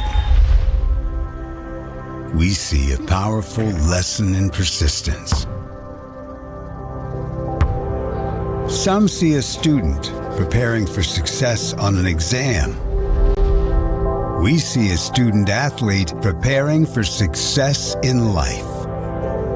Proud to keep education in front of athletics since 1903.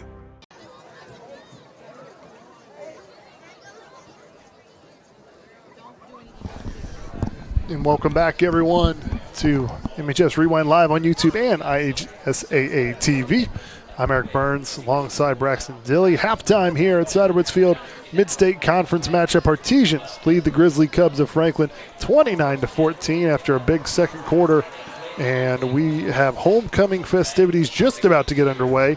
We'll have the crowning of the homecoming princess and queen. Also a performance by the Artesian Marching Band. And we'll head to the PA announcer for homecoming right now.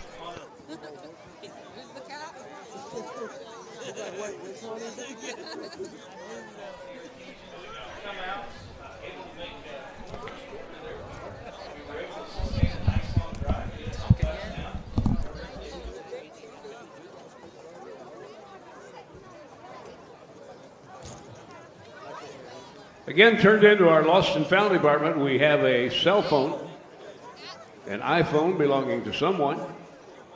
If you can identify, please come to the announcer's booth. Thank you.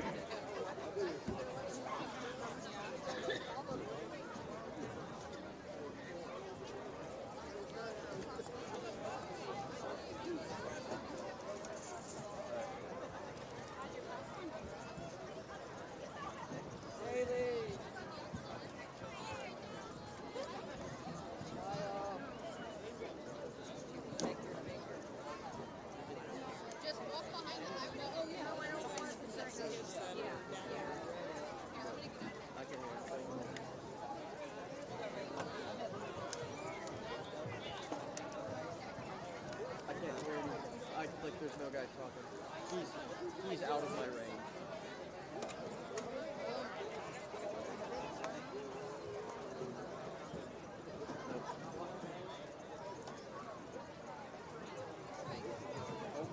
Again, ladies and gentlemen, welcome back to Ciderwoods Field and the 2023 Homecoming Festivities.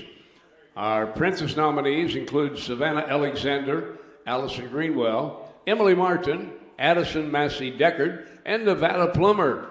Our Queen nominees include Alex Daughtery, Kaylee Gazelle, Sarah Miller, and Kayla Wessner. Now please welcome our Princess candidates this evening. Savannah Alexander, escorted by Jaden Kennedy. Savannah is an active member of the Bible Club. After high school, she plans to go to Ivy Tech for phlebotomy and eventually work toward being an RN. Our next candidate, Allison Greenwell, escorted by Quinlan McGowan. Allie is involved in the student athletic leadership team, dance marathon, student council, on the leadership team for the Habitat for Humanity, and is a class of 2025 secretary. She runs varsity cross country and track, plays basketball and soccer. Allie plans to go to college for nursing and run collegiately. Next, Emily Martin, escorted tonight by Patrick McGowan. Emily is a 3-year member of the volleyball team, a member of student council, Red Blue Crew, student athletic leadership team, and the Spanish Club. Emily is also a peer tutor and coaches youth volleyball for the YMCA. After high school, Emily plans to attend Indiana University to study in the Kelley School of Business. She also plans to get her MBA as well as minor in Spanish. Our next candidate, Addison Massey Deckard, being escorted by Sean McDougall. Addison is a 3-year varsity softball and volleyball player. She is also a member of the National Honor Society, Student Council, and Dance Marathon. After high school, Addison plans to attend IUPUI to get a degree in biotechnology. Our next candidate, welcome Nevada Plummer, escorted by Nolan Trapp. Nevada's biggest accomplishment is playing softball for 8 years. After high school, Nevada plans to go to college to be a wildlife veterinarian. Congratulations to our Princess candidates. And now we welcome our candidates for Homecoming Queen. Please welcome Alex Daughtery, escorted by Cassie Berry. Lexi is a 4-year soccer player and track runner. She's also a member of the Red Blue Crew and Bible Club. After high school, Alexis plans to go to college, attend med school, and then minor in fashion. Our next candidate, Kaylee Gazelle, escorted tonight by Matthias Feister. Kaylee is a varsity cheerleader, a member of Dance Marathon, and part of the National Society of High School Colors. After high school, she plans to go to Indiana University to attend the Kelley School of Business with an end goal of owning her own real estate business. Next, welcome contestant Sarah Miller, escorted tonight by Grace Albertson. Sarah has been on the varsity color guard since her freshman year, along with being a member of Student Council, Student Ambassadors, Dance Marathon, and SODA, S-O-D-A. After high school, Sarah plans on attending college and then veterinarian school. Next, welcome Kayla Wessner, escorted tonight by Aaron Lines. Kayla is a varsity cheerleader, track runner, softball player, and girls soccer manager.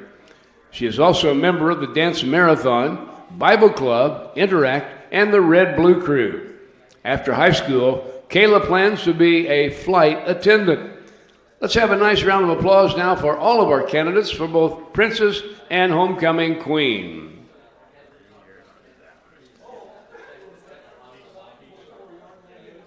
And now, the moment you've all been waiting for, 2023 Homecoming Princess, the winner, Savannah Alexander.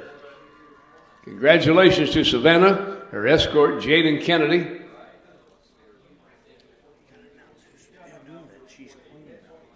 And again, our 2022 homecoming queen, Lexi Bryant, will be crowning both the princess and queen winners this evening. Good to have Lexi back with us.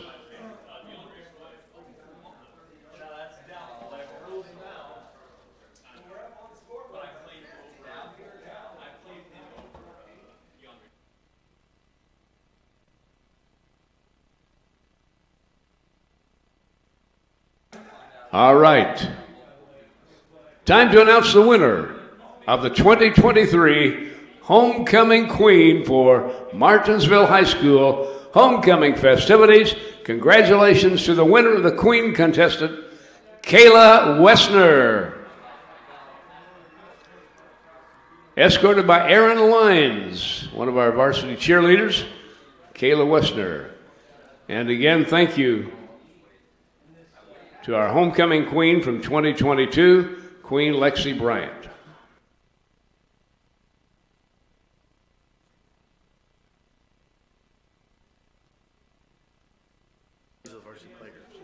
Again, Kayla's escort is Aaron Lyons.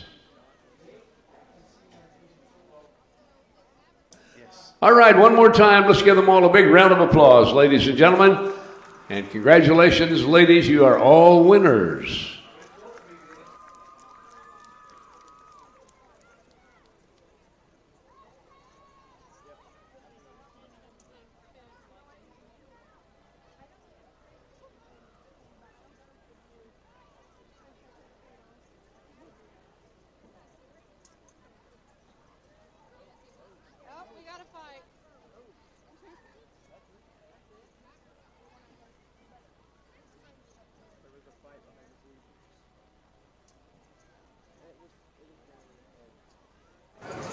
And as our queen and her court are leaving the track, patiently waiting, we have the marching band halftime program. Now on the field, the Martinsville Marching Artesian Band, under direction of drum majors Madison Becker and Emma Hickok. Captains are Taylor Goss, Haley Holsworth, Logan Johnson, Amelia Rainwater, Haley Richards, Anthony Rush, Jackson Rouser, and Waylon Thrasher. Tonight, the Marching Artesians will be performing parts 1 and 2 of their competition show, Machine X. It features original music by John Mapes and Ian Rom.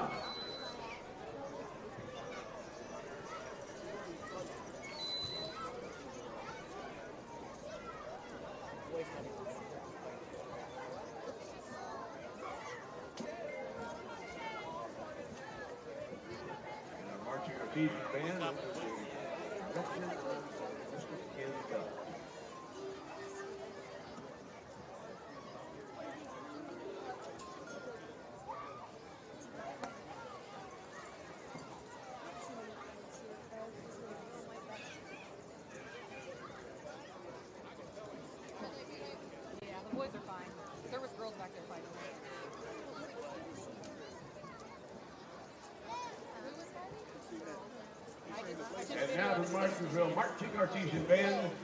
Band leaders, members, you may take the field.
Left or right?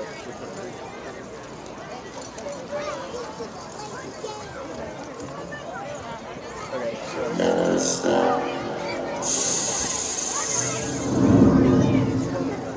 Just trying to avoid Jason because I think we're something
so it's a mix of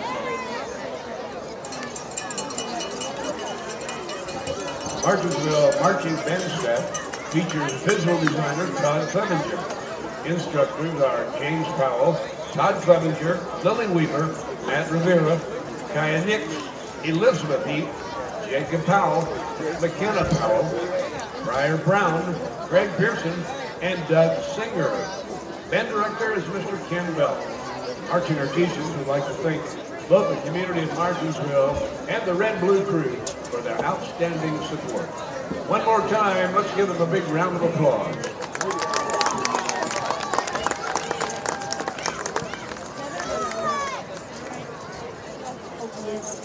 He is here.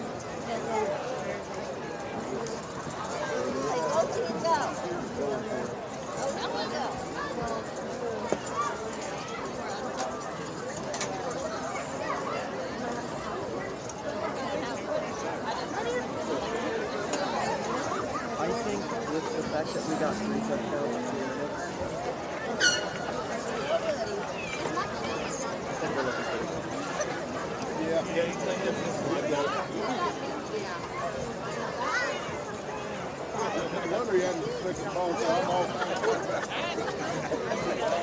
If there's nothing going on,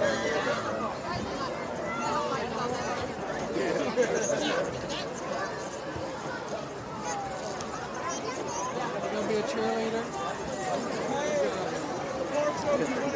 They're very random.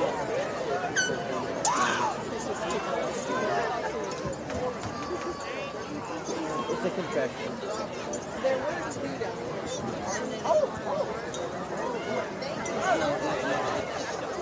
Next performing will be our Martinsville Dance Marathon team.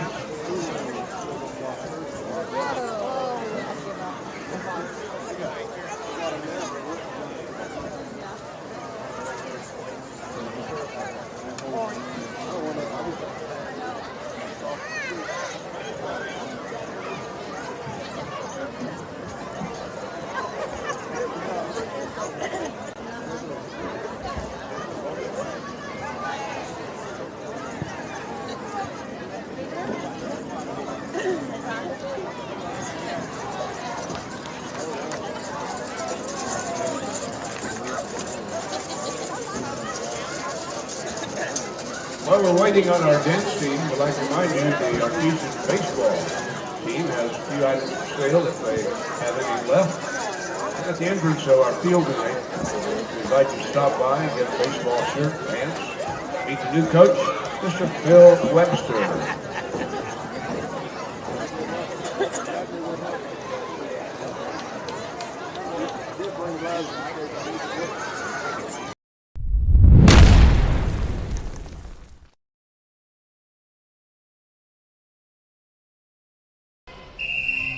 Some see a student athlete working on a shot. We see a powerful lesson in persistence. Some see a student preparing for success on an exam. We see a student athlete preparing for success in life. Proud to keep education in front of athletics since 1903. At Indiana Farm Bureau Insurance, we're not just good at insurance. We're good at Matt's one-car, two-bedroom apartment with a home office/home gym insurance. We're good at Nick's SUV and farmhouse with a remodeled kitchen/art gallery insurance. And we're good at the Wilbur suburban home with the two-car garage/rehearsal space insurance. Have you seen my hockey socks? Have you checked your sock drawer? Start with Indiana Farm Bureau Insurance and stop knocking on wood.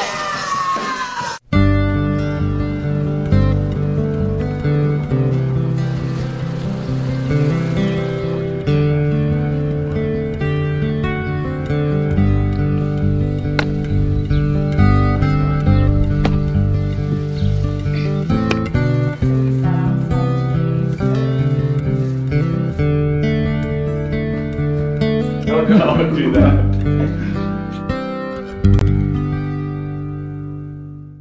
Holman, he'll fire his three.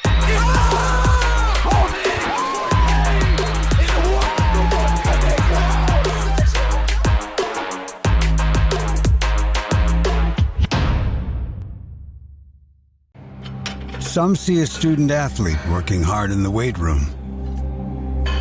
We see a future leader learning there are no shortcuts to success. Some see a start to a swim meet. We see the starting blocks for life. Proud to keep education in front of athletics since 1903. At Indiana Farm Bureau Insurance, we're not just good at insurance. We're good at Emma and Jake's just baby-proof their two-bedroom bungalow to prepare for baby number 1 insurance. We're good at Madeline and Chance's just gave in and became minivan people to make room for baby number 2 insurance. And we're good at Gabby and Nate's just moved to a house with a bigger backyard to welcome fur baby number 3 insurance. Start with Indiana Farm Bureau Insurance and stop knocking on wood.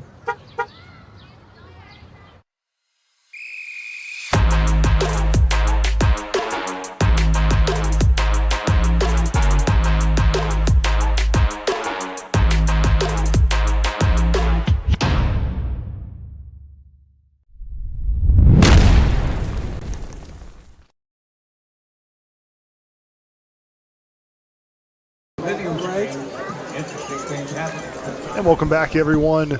MHS Rewind live on YouTube TV and also IHSAA TV. Halftime here, about 2 minutes left to go before we get the second half started. Artesians lead Franklin, 29-14 at the half, and a very impressive first half. Braxton Dilly, here's some of the highlights. Here's that first score for the Artesians. Yeah, I mean, they had the option to hand it off there, but he's going to throw it up top to Jason Ferry. That was one of a few touchdowns he actually had on the night, but he's having himself a night, 3 touchdowns. The Grizzly Cubs really haven't had an option, or an answer for him right there. They tried to get Josh Jones on a little slip in the backfield, and this is where things kind of started to go a little bit downhill. They kind of ran out of bounds there. They thought they would get it at the 20.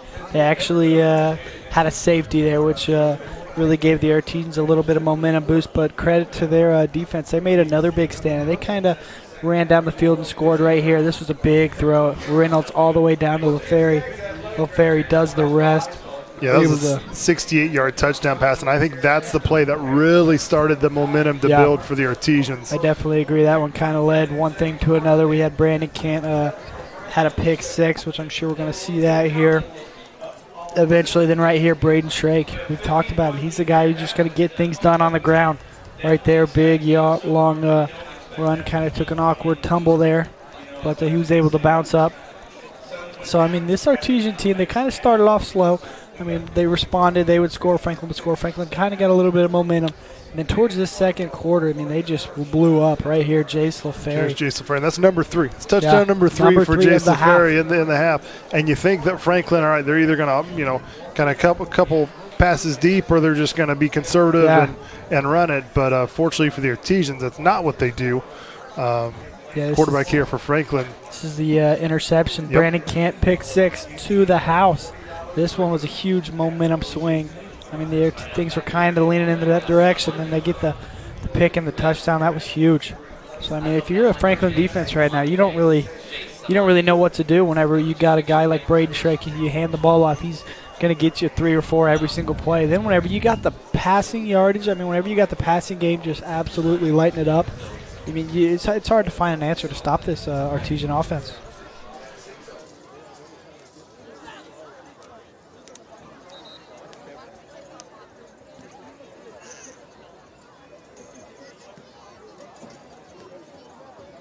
Again, please return to your seats as quickly and orderly as possible.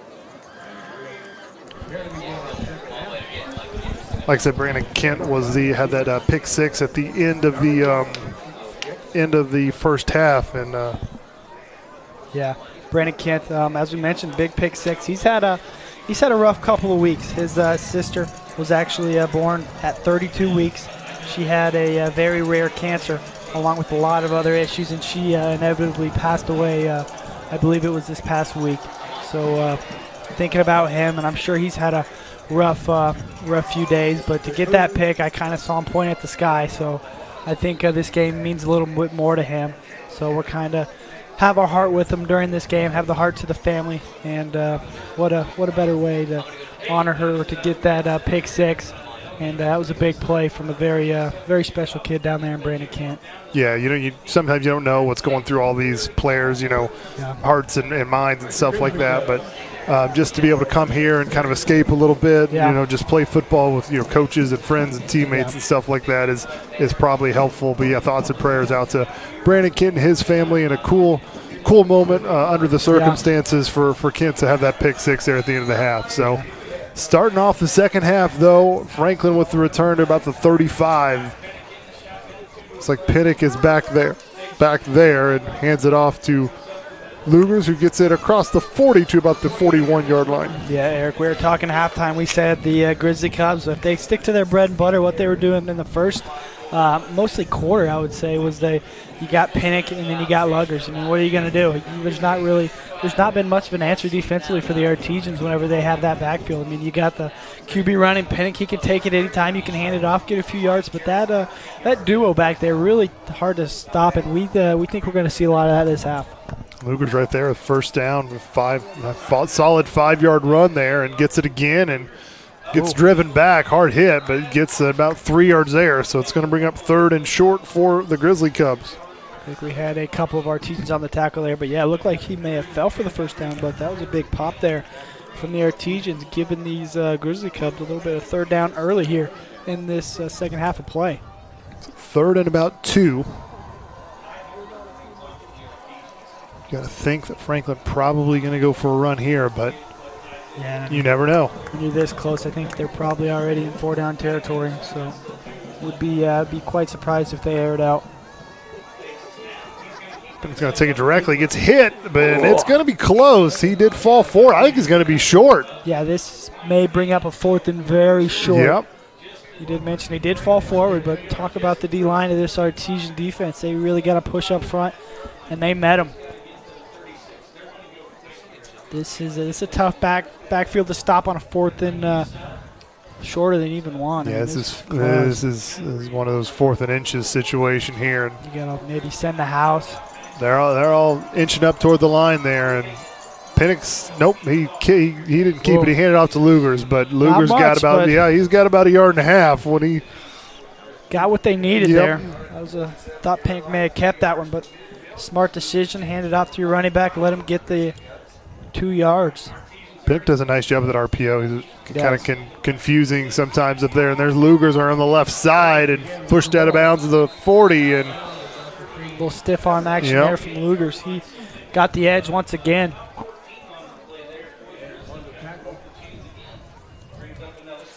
It's another first down yet for the Grizzly Cubs. Defense coordinator Matt Taylor wasn't very happy there with the Artesians. He was letting them hear it on the sideline. There's Pinnock this time around the left side, and Kinson there, along with some other, looks Field in there as well, gets it to about the 30-yard line. Yeah, if I'm Coach Cole over there on the Franklin sideline, I mean, I just stick with this backfield, and we're just going to pound it.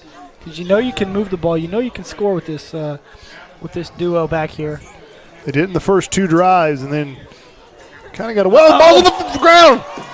There. Oh, my gosh. And Franklin's able to pick it up and get the first down. Oh.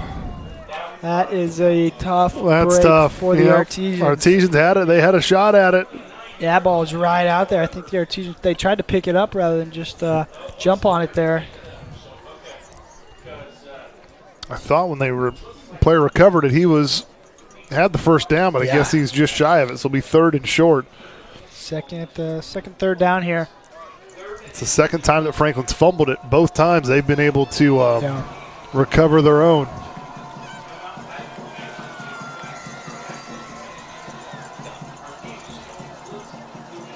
Now another. And his ball's on the ground again. This time the Artesians jump on it at the 35-yard line. Who else? Brandon Kent. We've talked about him earlier. This is a special game for him. And that's the second takeaway he's had. Brandon Kent, we talked about it, playing with the little extra stuff on his heart. Yep, and he jumped right on it, was right there. Second takeaway for him, had the pick 6 earlier and then recovered the fumble. That's why this game's so great. I mean, it can mean way more than just football. Like you mentioned, you never know what's going on off the field. This can teams can build a community, and you got a family when you're on a football team like this. Shrake, not much there. Not much there. So it'll be interesting to see if the Grizzly Cubs are going to try to stack this box, not allow Shrake to get out to work. But as we mentioned, we've had Jace LaFerry 3 touchdowns already, and you know what Hunter Stroud can do. So.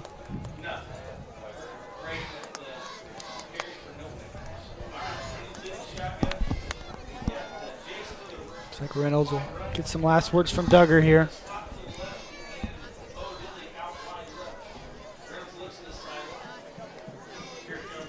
Hot pass there to Hunter. Not much again. Nope. That's a very good job from the Franklin defense. I mean, they all kind of shot the gap.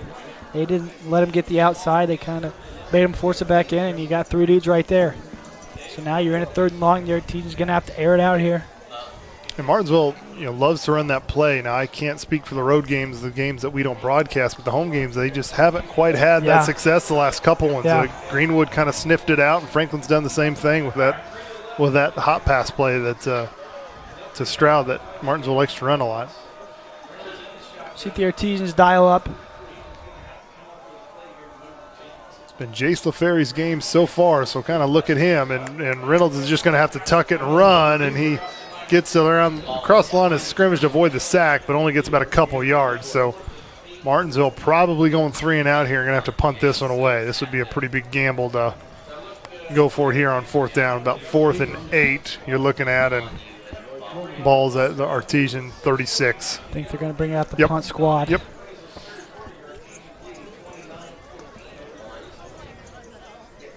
So not much going on that first offensive drive in the second half after the fumble recovery from defense. So 3 and out and punting situation here for Martinsville. Reynolds back to punt this away.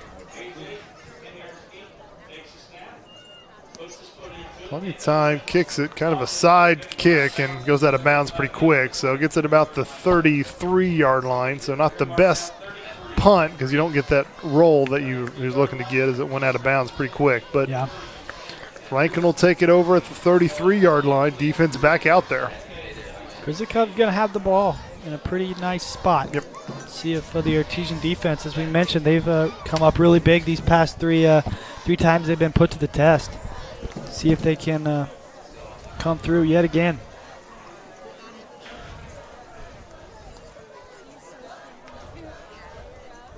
Looks like they're going to have Betts in at quarterback. Betts hasn't been in since the interception. Oh, what a shot. Wow. Look like they went both quarterbacks in there. They're going to say, hey, we'll give you that was Pinnock there who took that from the running back position. That's an angry run right there from Pinnock. It was. He was going to run through somebody. He wasn't looking for open space there. Pinnock and the Martinsville defender kind of bounced off of each other. It was so now, we got Betts right there at QB and Pinnock to his left. Luger's is right there, yep. Probably your three best offensive players all in the same backfield there. And that time, Artesian stopped Pinnock and tackle him down for a loss. Yeah, Noah Sumner, Lucas Dewey. A lot of Artesians right there to make the tackle. That's a big tackle. And then right again, the Grizzly Cubs faced with yet again another 3rd and long. 3rd and 7 here. Pinnock's going to come off of the field. So it'll be Grayson Betts at the quarterback. Pinnock on the sideline, and 3rd and 6, 3rd and 7 situation here. Again, you're going to see not much going. Nope. Initial hit there from Sumner. Dewey's just going to hop on top and help him. Big 3rd down. Betts back to pass. And he's got his man in the middle of the field and hit hard. Lucas Dewey says hello. He laid that hammer there. We got a 4th and about 3 now. Not sure how he held on to that one. You got to tip your cap to the Franklin receiver to hang on to that, because if he drops it, that's definitely a punting situation for Franklin. But Absolutely. now Coach Cole can think about it. 4th and 2. When you're down 15, I think. Yep. 4.5. You're down 3 scores pretty much. Let's take a look at this hit again. Yeah, a little check down, tried to get him through, and oh my goodness. Lucas Dewey, he likes to lay the hammer. He did. Here we go, 4th and 2. Now defense has to be disciplined. They're probably going to try to get him to jump. Play clock was at 1. They got it off. Barr's going to throw it, and it's intercepted. And guess who it is? Brandon Kidd once again with another interception. Wow. Man, he is having himself a night. Hollywood can't write this script. No, this is something bigger than football. This is something pretty special. Brandon Kent had the pick 6 earlier, had the fumble recovery just not long ago, and then right there. Wow. And it's like, did he snag that with one hand? It looks like he reached out with his left hand and got it. You can see he's got some juice, some emotions going on there for sure. So. Huge takeaway. Last week, the Artesians, so many takeaways against the Decatur defense. Little halfback, pitch back. Flicker. He's got a man. Oh. Well, Stroud was there, but so was a safety, and it was well over the head of both players there. Coach Duggar's really throwing him out there today. Yep. Little flea flicker action. It's a good play call, because when Drake has it, he's carried it 18 times, so as soon as he gets the ball, everyone's going to be gunning toward him. Credit to the defense there. They stayed put. They were not fooled. This time, Shrake doesn't pitch it back, and he's got a lead blocker, and nice run there across the 40 near the first down. I think he's got it to about the 37-yard line. Yeah, anytime you got a play where you're designed to go to the right and you got a big guy, Josh Jones, tight end, leading the way, that's a scary sight. It's a scary sight if you're a defender. You're going to see Josh Jones pulling from the left to the right, as well as Van Devender. Man, that's a couple big bodies paving the way. That's a 1st down.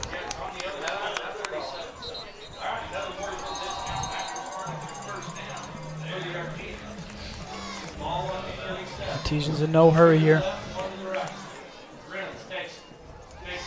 Reynolds going to throw it there on the side. LaFerry got it, but got a little bit of yards, actually more than I thought there. Got it about the 30, so. Yeah, a little play breakdown, kind of scrambling just to find somebody. LaFerry just got loose.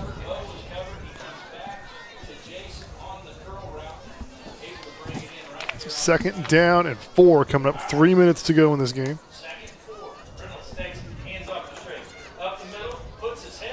Shrake falling right towards that marker. Yep. Then credit to the O-line. They create a little hole. Shrake does the rest.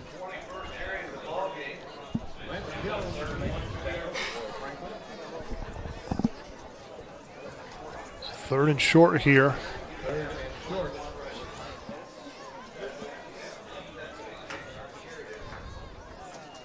So Shrake again goes around the left side and plenty of enough for the first down. Yeah, I've talked about the vision of Shrake. I mean, he just waits for plays to develop right there, waiting for it to develop. Supposed to go a little bit to the left, but he sees a hole to the right, hops right in that spot, and he just puts his head down and goes and gets the first down. That's he's a special running back. They don't come around very often. First set it down here for the Artesians. Gives the Shrake again. Shrake, this time it's a couple. I think he slipped there. Still a gain of about 2 or 3, though. Try to cut that back inside and slipped, and still got a couple. Under 2 minutes to play here in this third quarter.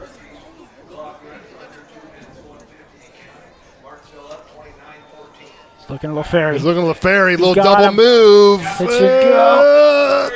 Oh, incomplete.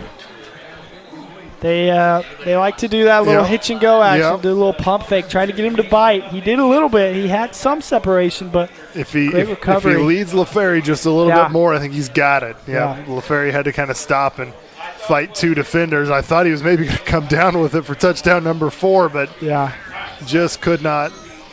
Yeah, we're going to see again. See LaFerry almost had the head topper there. Looks like we did have a penalty, though. I didn't see it, so it was going to. It looks like it went against the Artesians. I don't know if it was a hold or what it was. Yeah, I missed that one. I did. I did too. You were my eyes for those penalties in the first half, and we both missed it that time. So that penalty is going to replay 2nd down and make it 2nd and 18 from about the 31-yard line. Reynolds will roll to his right, and he's still looking. Throws it. Oh my gosh! He got his left foot down. He got his left foot down. Artesians or the officials going to give it to him? They are. Yep. Wow! What an acrobatic catch! That was a great catch. Yep. Hunter Stroud. I mean, I think he was in midair when he caught it, and then somehow got his left foot down. Wow. That would not have been good on Sundays, but on Friday nights, that's plenty good enough. Reynolds. Ooh. Tough to see there. That's a tough shot there from camera guy. Yeah, I saw it. He tapped that left foot inbounds. So that's a third and very manageable here. It's a big 2nd down play. 2nd and 18, and now you've got 3rd and short.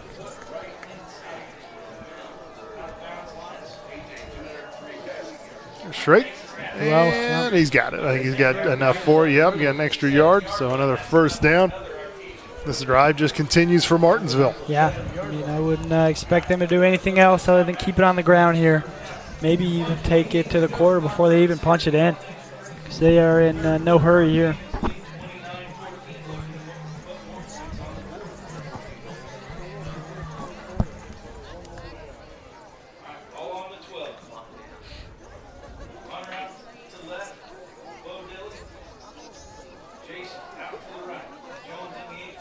Reynolds fakes the handoff to Shrake, rolls to his right. He's looking, and he throws it off the hands of Jace LaFerry. Eric, I don't know about you. They may be going for that record. I don't know. They might. I mean, they're working them over there. 5 touchdowns in a game is the record to tie it, so you need 6. But I think Jace is just having a really, really good game, and that might be because Hunter Stroud. Everyone knows about Stroud and his ability, so they're kind of teaming, double teaming him and leaving LaFerry one-on-one situations. Yeah, I mean, that's what's so special about a guy like Hunter Stroud. I mean, you're going to get a lot of attention over there. That's going to allow other players like Jace LaFerry to step up and make big plays like he has all night. Give to Shrake this time. They do.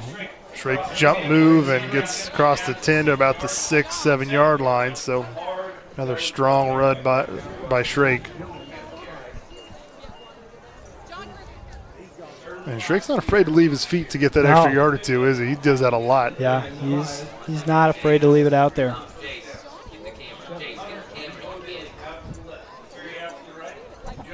Third down, need about 5 here for a first down.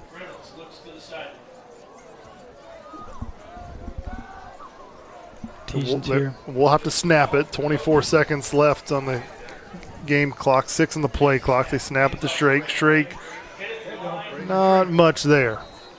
No, maybe got a yard. Yep. So, I mean, that's a fourth and pretty much same situation, about 5. So you think maybe last year when you got a kicker like Ethan Hanline, probably going to boot it up, but kicking situation a little different. Yep. Coach Duggar will have some time to think about it because that's the end of the third quarter. 29-14, Artesians lead it, and they'll decide what to do here in the fourth down after this. He'll fire his 3.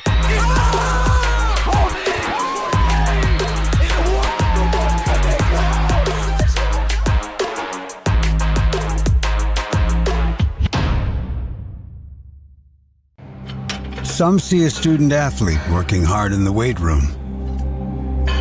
We see a future leader learning there are no shortcuts to success.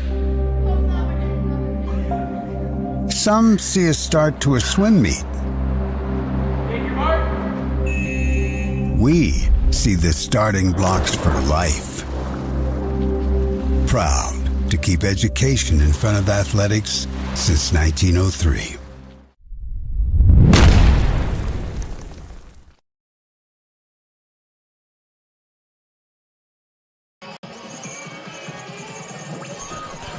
And welcome back, everyone. Fourth quarter here at Ciderwoods Field. Eric Burns alongside Braxton Dilly on MHS Rewind, watching live on YouTube or IHSAA TV. We appreciate you watching.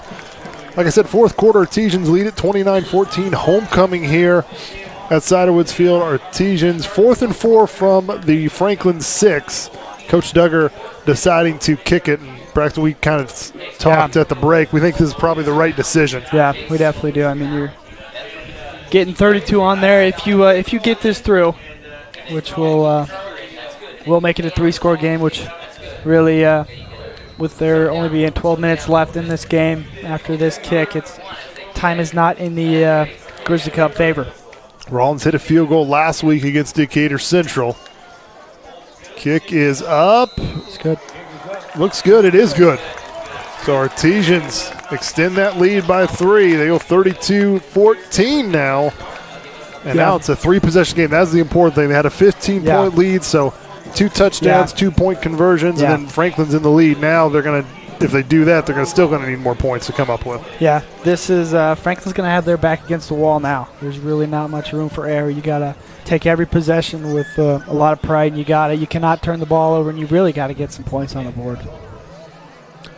Another thing, Franklin, one thing they've struggled with is the passing offense. I mean, they've thrown 2 interceptions.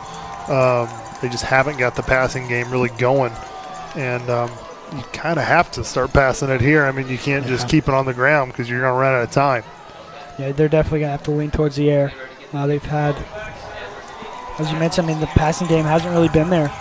And this is an Artesian defense that have really been exposed at some points in this season in the passing game, but credit to them. These past 2 weeks, they've really turned it around, and they've had themselves very good turnaround defensively. And Coach Duggar talked about that on the coaches show this week. He talked about how the secondary has kind of struggled, taking their lumps, those first few games, and especially with all the seniors and upperclassmen you have in that secondary. But like you said, last week with the 3 interceptions, and then this week they've had a couple, and just really impressed by the secondary here, improving week 5 here. Got a hole here now. Something Martesians can't do is give up something big, and fortunately made a tackle at the 39-yard line, so limit that return a little bit, but a nice starting field position for the Grizzly Cubs.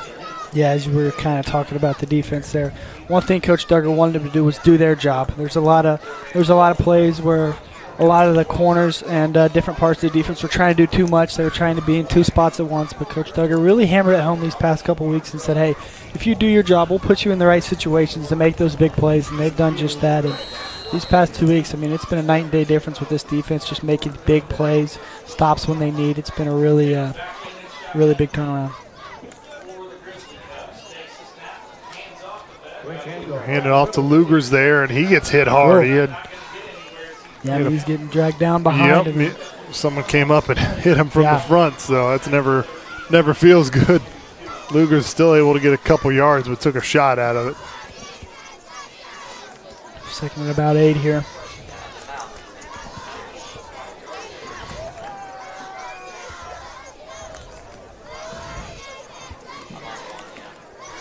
Eleven, 18 to go here. Franklin not in a real hurry. I mean, they're still huddling up, and, and not going no huddle. And Pinnock's going to throw it this time. He's looking, and he's going to go down and just throw it. Wow! And what a shot there! I believe that was Landon Potteroff. Absolutely. And I think he had maybe a couple guys where he may have tried to throw it in there, but Landon Potteroff didn't give him any time.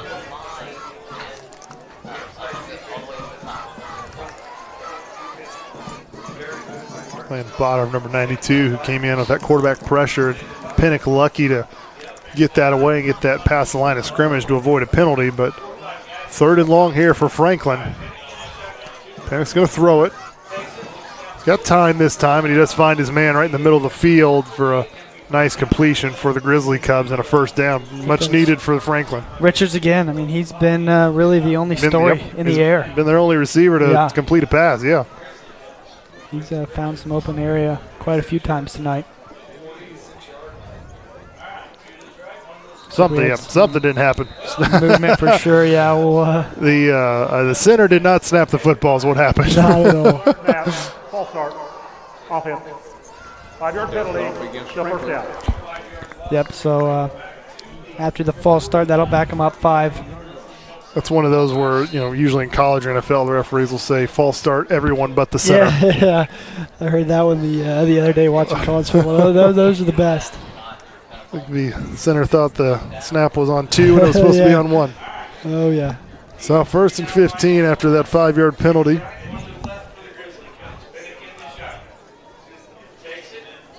Hands it off to Lugers just up the middle, and I mean, that's just not much again. I mean, he gets a solid. Yeah, he gets 4 yards, but when the Artesians, when they've seen to tackle him, they haven't really let him get the extra yards. Nope.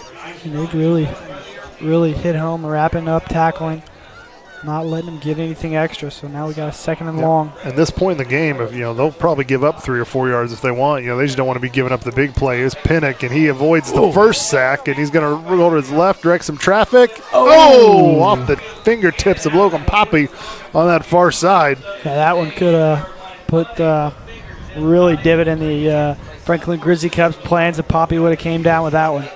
But Pinnock trying to make something happen.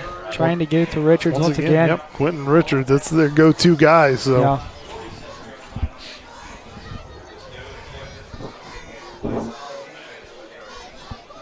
Third and 11 coming up.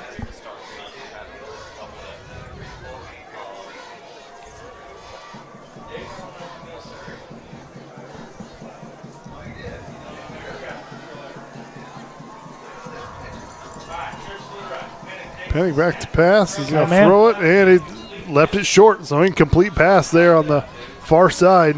Yeah, he had him. I mean, he's right there at the stick. So that was been a first down again. Quentin Richards once again.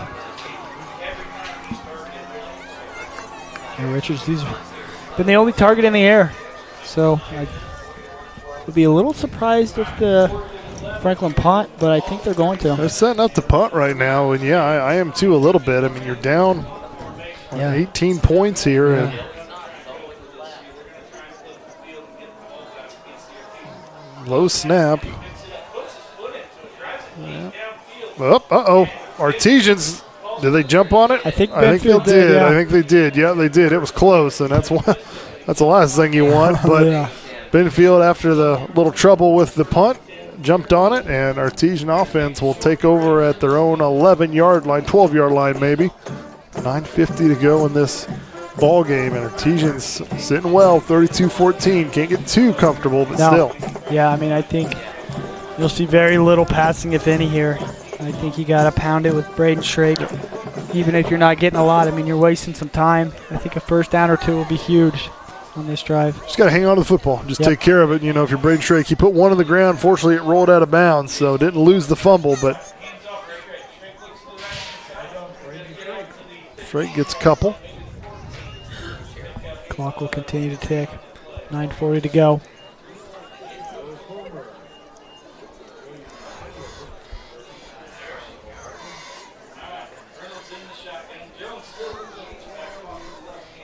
After the 3-yard pickup, Artesians will get the play from the sideline.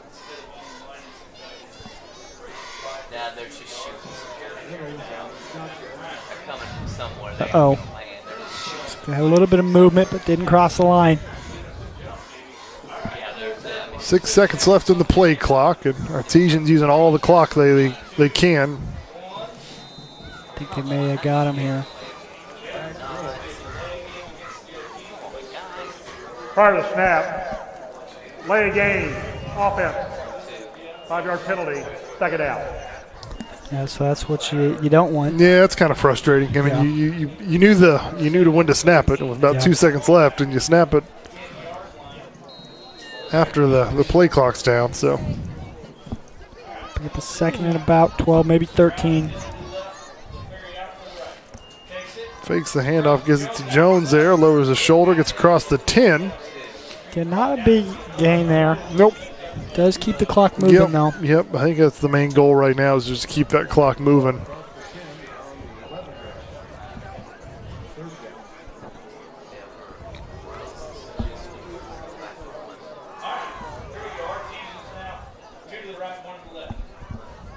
$19 seconds on the play clock, so Reynolds is going to use all of it. Yeah.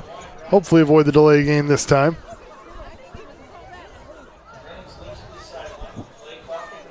I think on this third down, you may see an RPO with Braden Shrake and Jones here, and they're just going to give it a He's going to have the Shrake and let him get about 3 or 4 yards, and Artesians will punt this away and burn a few minutes on that drive, which was the goal. I think we, unless we've got a timeout called. Yep. Franklin called a timeout, so Coach Cole is. Yeah, interesting timeout here with 8 minutes to go. I guess you do want to stop the clock, but yeah, you gotta stop it, you know. And like I said, high school football, the clock stops, you know, with every first down, and it's easier to stop the clock than it is in the NFL or now even college with their rule change. So. Smart timeout, I think, by Coach Cole, you know. Because you're going to have to stop it eventually. Yeah, and you're probably going to get this midfield or close to it, depending on what happens here on the punt. So you're going to get good field position here on this for this next drive for Franklin. So yeah, if you're Reynolds here, you really want to put a boot under this one. He's punted once, kind of. Little shaky. Yeah, it kind of went off the side of his foot. Not a complete shank, but went to the sideline probably a little faster than he wanted it to. All right, see, now you got to watch out because Franklin may bring some pressure here too. You know, Reynolds there at the 4-yard line, basically. Nope, pretty safe. Oh, not very good. It will take a little bit of a roll, about the 40, but. AJ kind of went toward where the blocker was coming from. That one got a little dangerous. Yeah.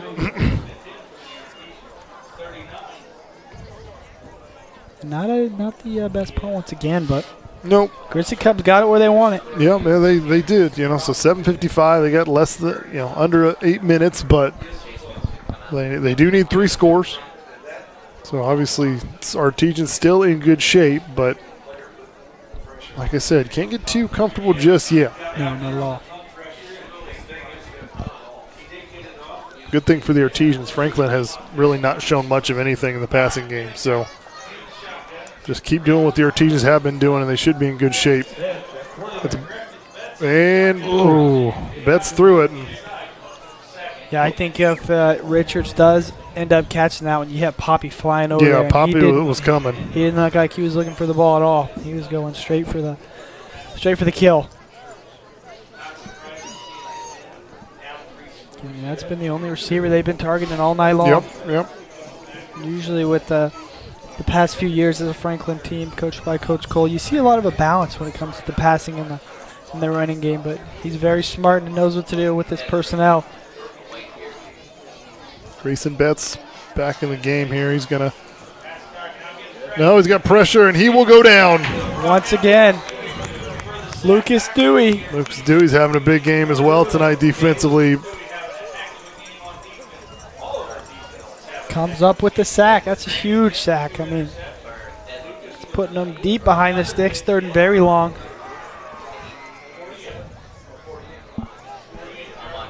How about this defense? After the first 2 series, they've just excellent. Yep. had a complete shutout.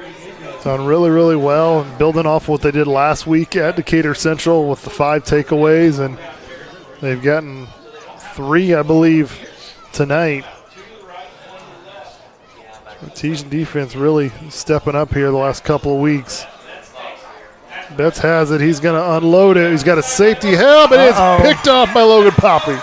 And he's going to lateral it to his teammate there. Oh. Wow.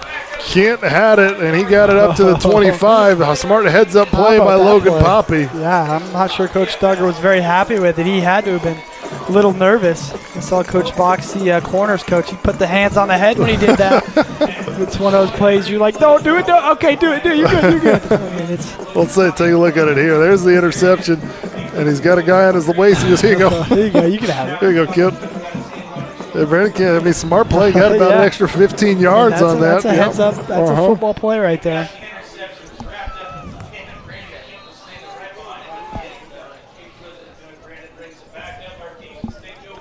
So 6:53 to go.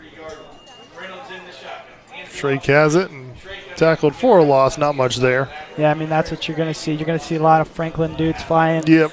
Flying in there when you got to start making some stops and stop the clock, because you know the Artesians are going to want to pound it. This could open up maybe an RPO with the tight end here.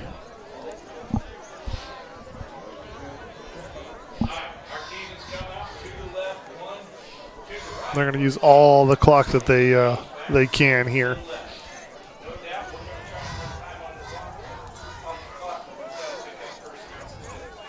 A hot pass there to Stroud, and he's trying to get the edge, and it's just not there. No, I mean, the ball might have came loose, but I think Artesians jumped on it. So it's one thing you can do is turn it over, and we've had a couple of close calls. At the punt that got muffed a little bit, but Artesians recovered. Then ball hit the ground at some point on that play, and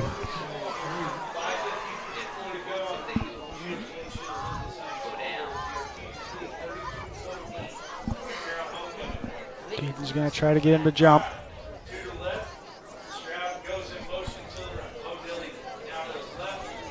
Artesian offense gets organized here.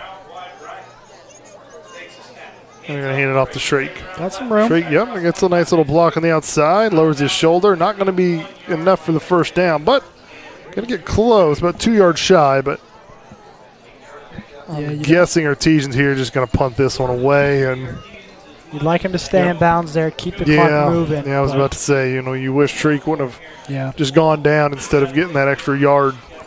I know it's hard to do, but so let's see. A.J. Reynolds is going to be his 3rd punt of the night. Let's see, his first 2 have not been great. Let's see if this one can get any better.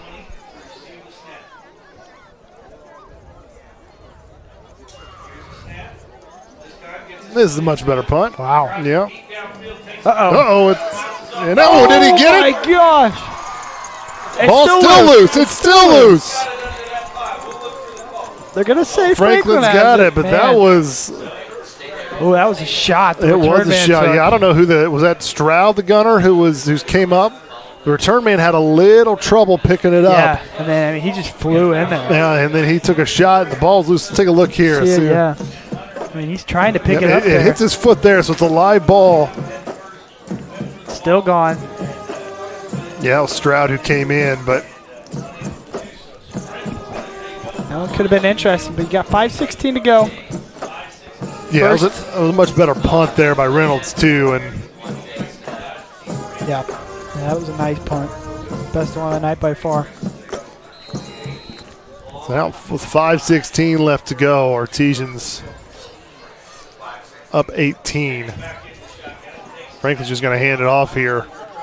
Hard hit there by Ben Field. Gets to about the 35-yard line. Let's see if Coach Cole uses any timeouts. And he's going to have to go quick. They're going to have to go quick, yep. That's something Franklin hasn't really done much going to no huddle. They usually kind of like to huddle up a little bit. Yeah. Quick snap there. Lugers has it on the, coming around the near side, still on his feet. Good balance there by him, and gets out of bounds after the first down to about the 45-yard line, so stops the clock. I mean, that's just athleticism. You able to get the edge and kind of stay on your feet, get out of bounds. Great run there from Lugers.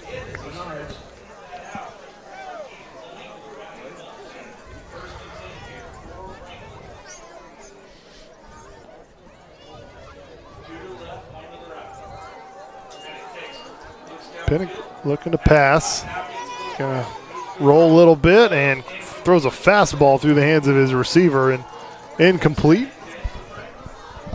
So that's going to bring up a 2nd and 10.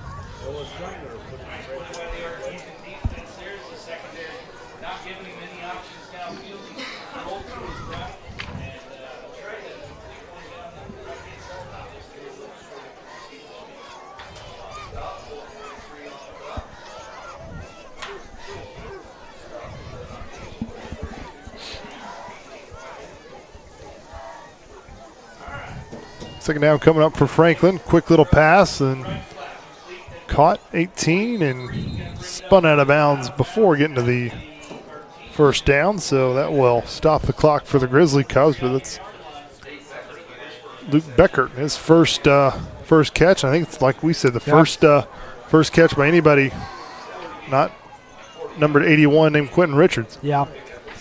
Seeing a new face catch the ball there. Nice block on the outside from Taylor Cooper. He was able to make a key block in that big gain.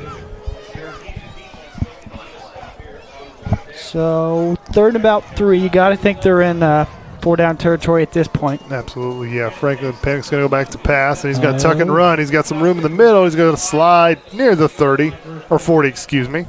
So that'll stop the clock. That's a smart heads-up play from Pinnock. Going to get the first down, give you a fresh set.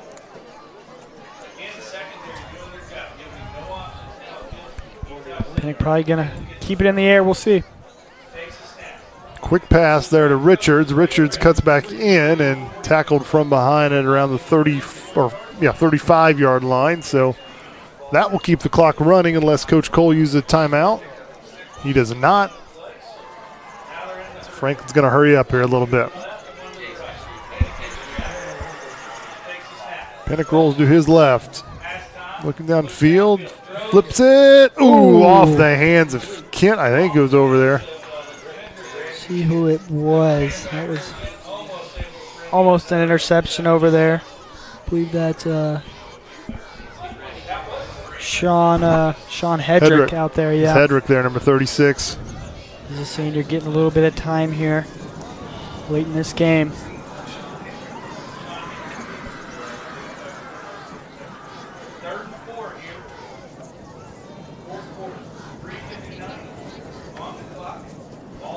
They're down yet again here. Yep.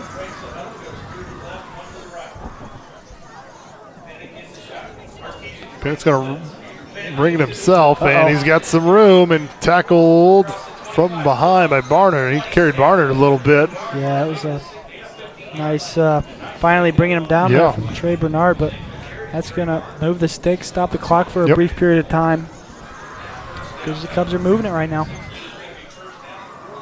They're moving it, but the good thing is they're also burning some clock here. They're not moving it effectively. Nope. They want to really get it in the air, but they've been having to do it on the ground.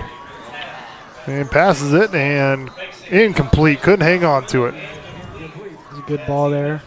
And we've got Franklin receivers still down, so we're gonna have to stop the clock here. Well, it was an incomplete pass anyway. We got an injured Franklin Grizzly Cub player, so we'll take a quick little pause from the game action for that. Yeah, looked like he tried to go down and try to get that one. May be shaken up. Not sure what he heard over there, but he looks pretty much in pain.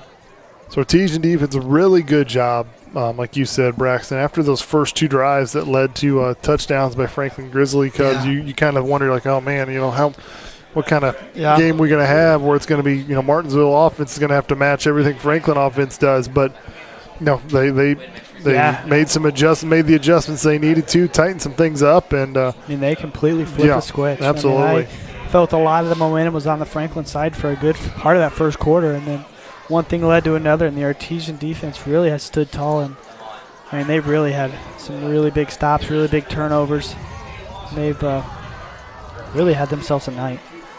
Yeah, soon, Artesian started that momentum with the opening drive, and then Franklin matched it, and then they pretty much had the momentum until, that second quarter where even after they intercepted and got the safety and Martinsville got it back, Franklin got a good stop. And yeah. This is a Franklin team that's averaging high in the 20s whenever they're scoring. And right now they're held to 14 points, so this Artesian defense has really stood tall. And you take out the first quarter, and they've had a shutout. Looks like we finally got that Franklin player up. He looks pretty shaken up. Let's hope he's all right over there. So looking ahead at the this game, obviously not over, but Artesians, should feel a little comfortable. Obviously, you got to make one more stop here at least. Offense needs to just hang on to the ball next time they get it, but. Artesians will travel to Whiteland next week, and then the week after that they'll travel to Perry Meridian. So back-to-back road games for the Artesians. And then there's some tough games. The Mid-State Conference is tough. They are tough. Give it to Lugers. Lugers met immediately, so maybe got a yard there. Nice job by the Artesian defense. Yeah, as I was saying, anytime you look at the Mid-State Conference and see Decatur Central at the very bottom right now, this is a tough conference. They're solid year in and year out. And, right now, Plainfield, a team that hasn't seen a ton of success in the past years, they're at the top. So, this Mid-State Conference is very well balanced. Anyone can beat anyone any night. Man, could not hang on to it. One thing about the Mid-State is there's no team you can look at. Like I said, Franklin used to be, where Martinsville a couple seasons at times more, where you can kind of look at the one. It's like, all right, you can kind of circle one there. You don't tell anybody that, but you don't have that. You don't have a team that's like that. You can be like, all right, I feel comfortable, getting a win here. Even Perry Meridian has started to get some wins, and Greenwood's been struggling the past few years. They're pretty hot this year. As you mentioned, Perry Meridian, they've struggled the past year. They're good. It's a very balanced. Any team can beat anyone anytime. Penning back to throw on fourth down. He throws it. It is incomplete, not caught.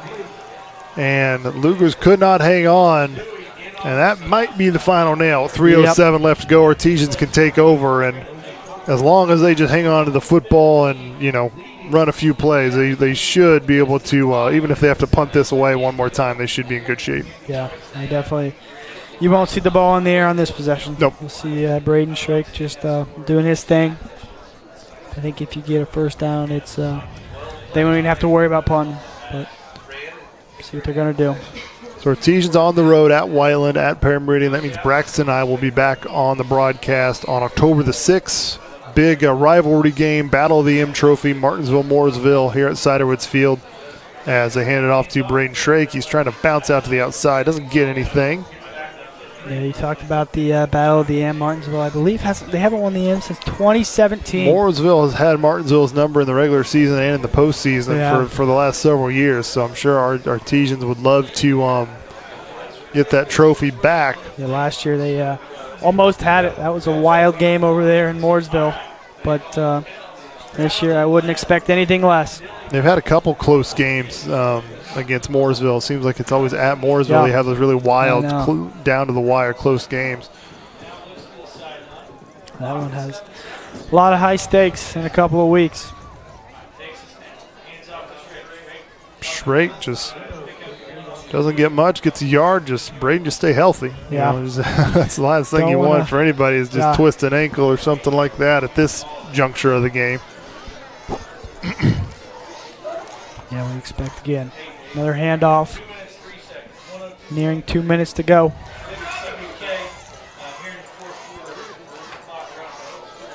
I'll let it run here.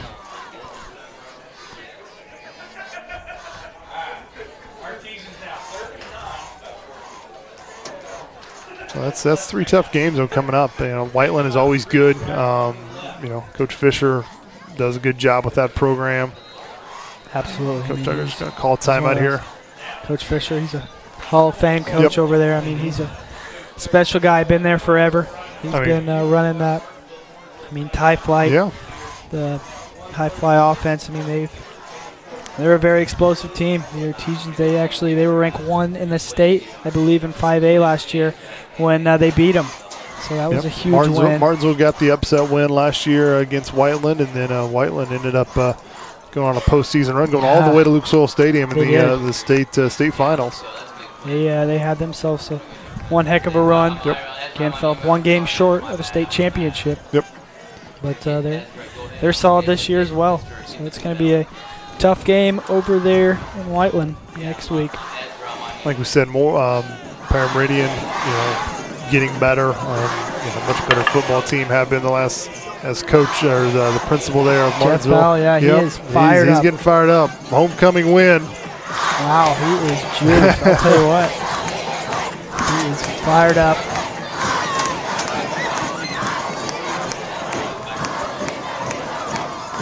Yeah, how about that? You got a principal with that much energy. There you go. Just hands it off to the student body, all the players. Got a little draw here, and Drake's going to take it and lower his shoulder, and that will officially do it. Now you got the first down. Now you can just take a couple knees, and that'll do it.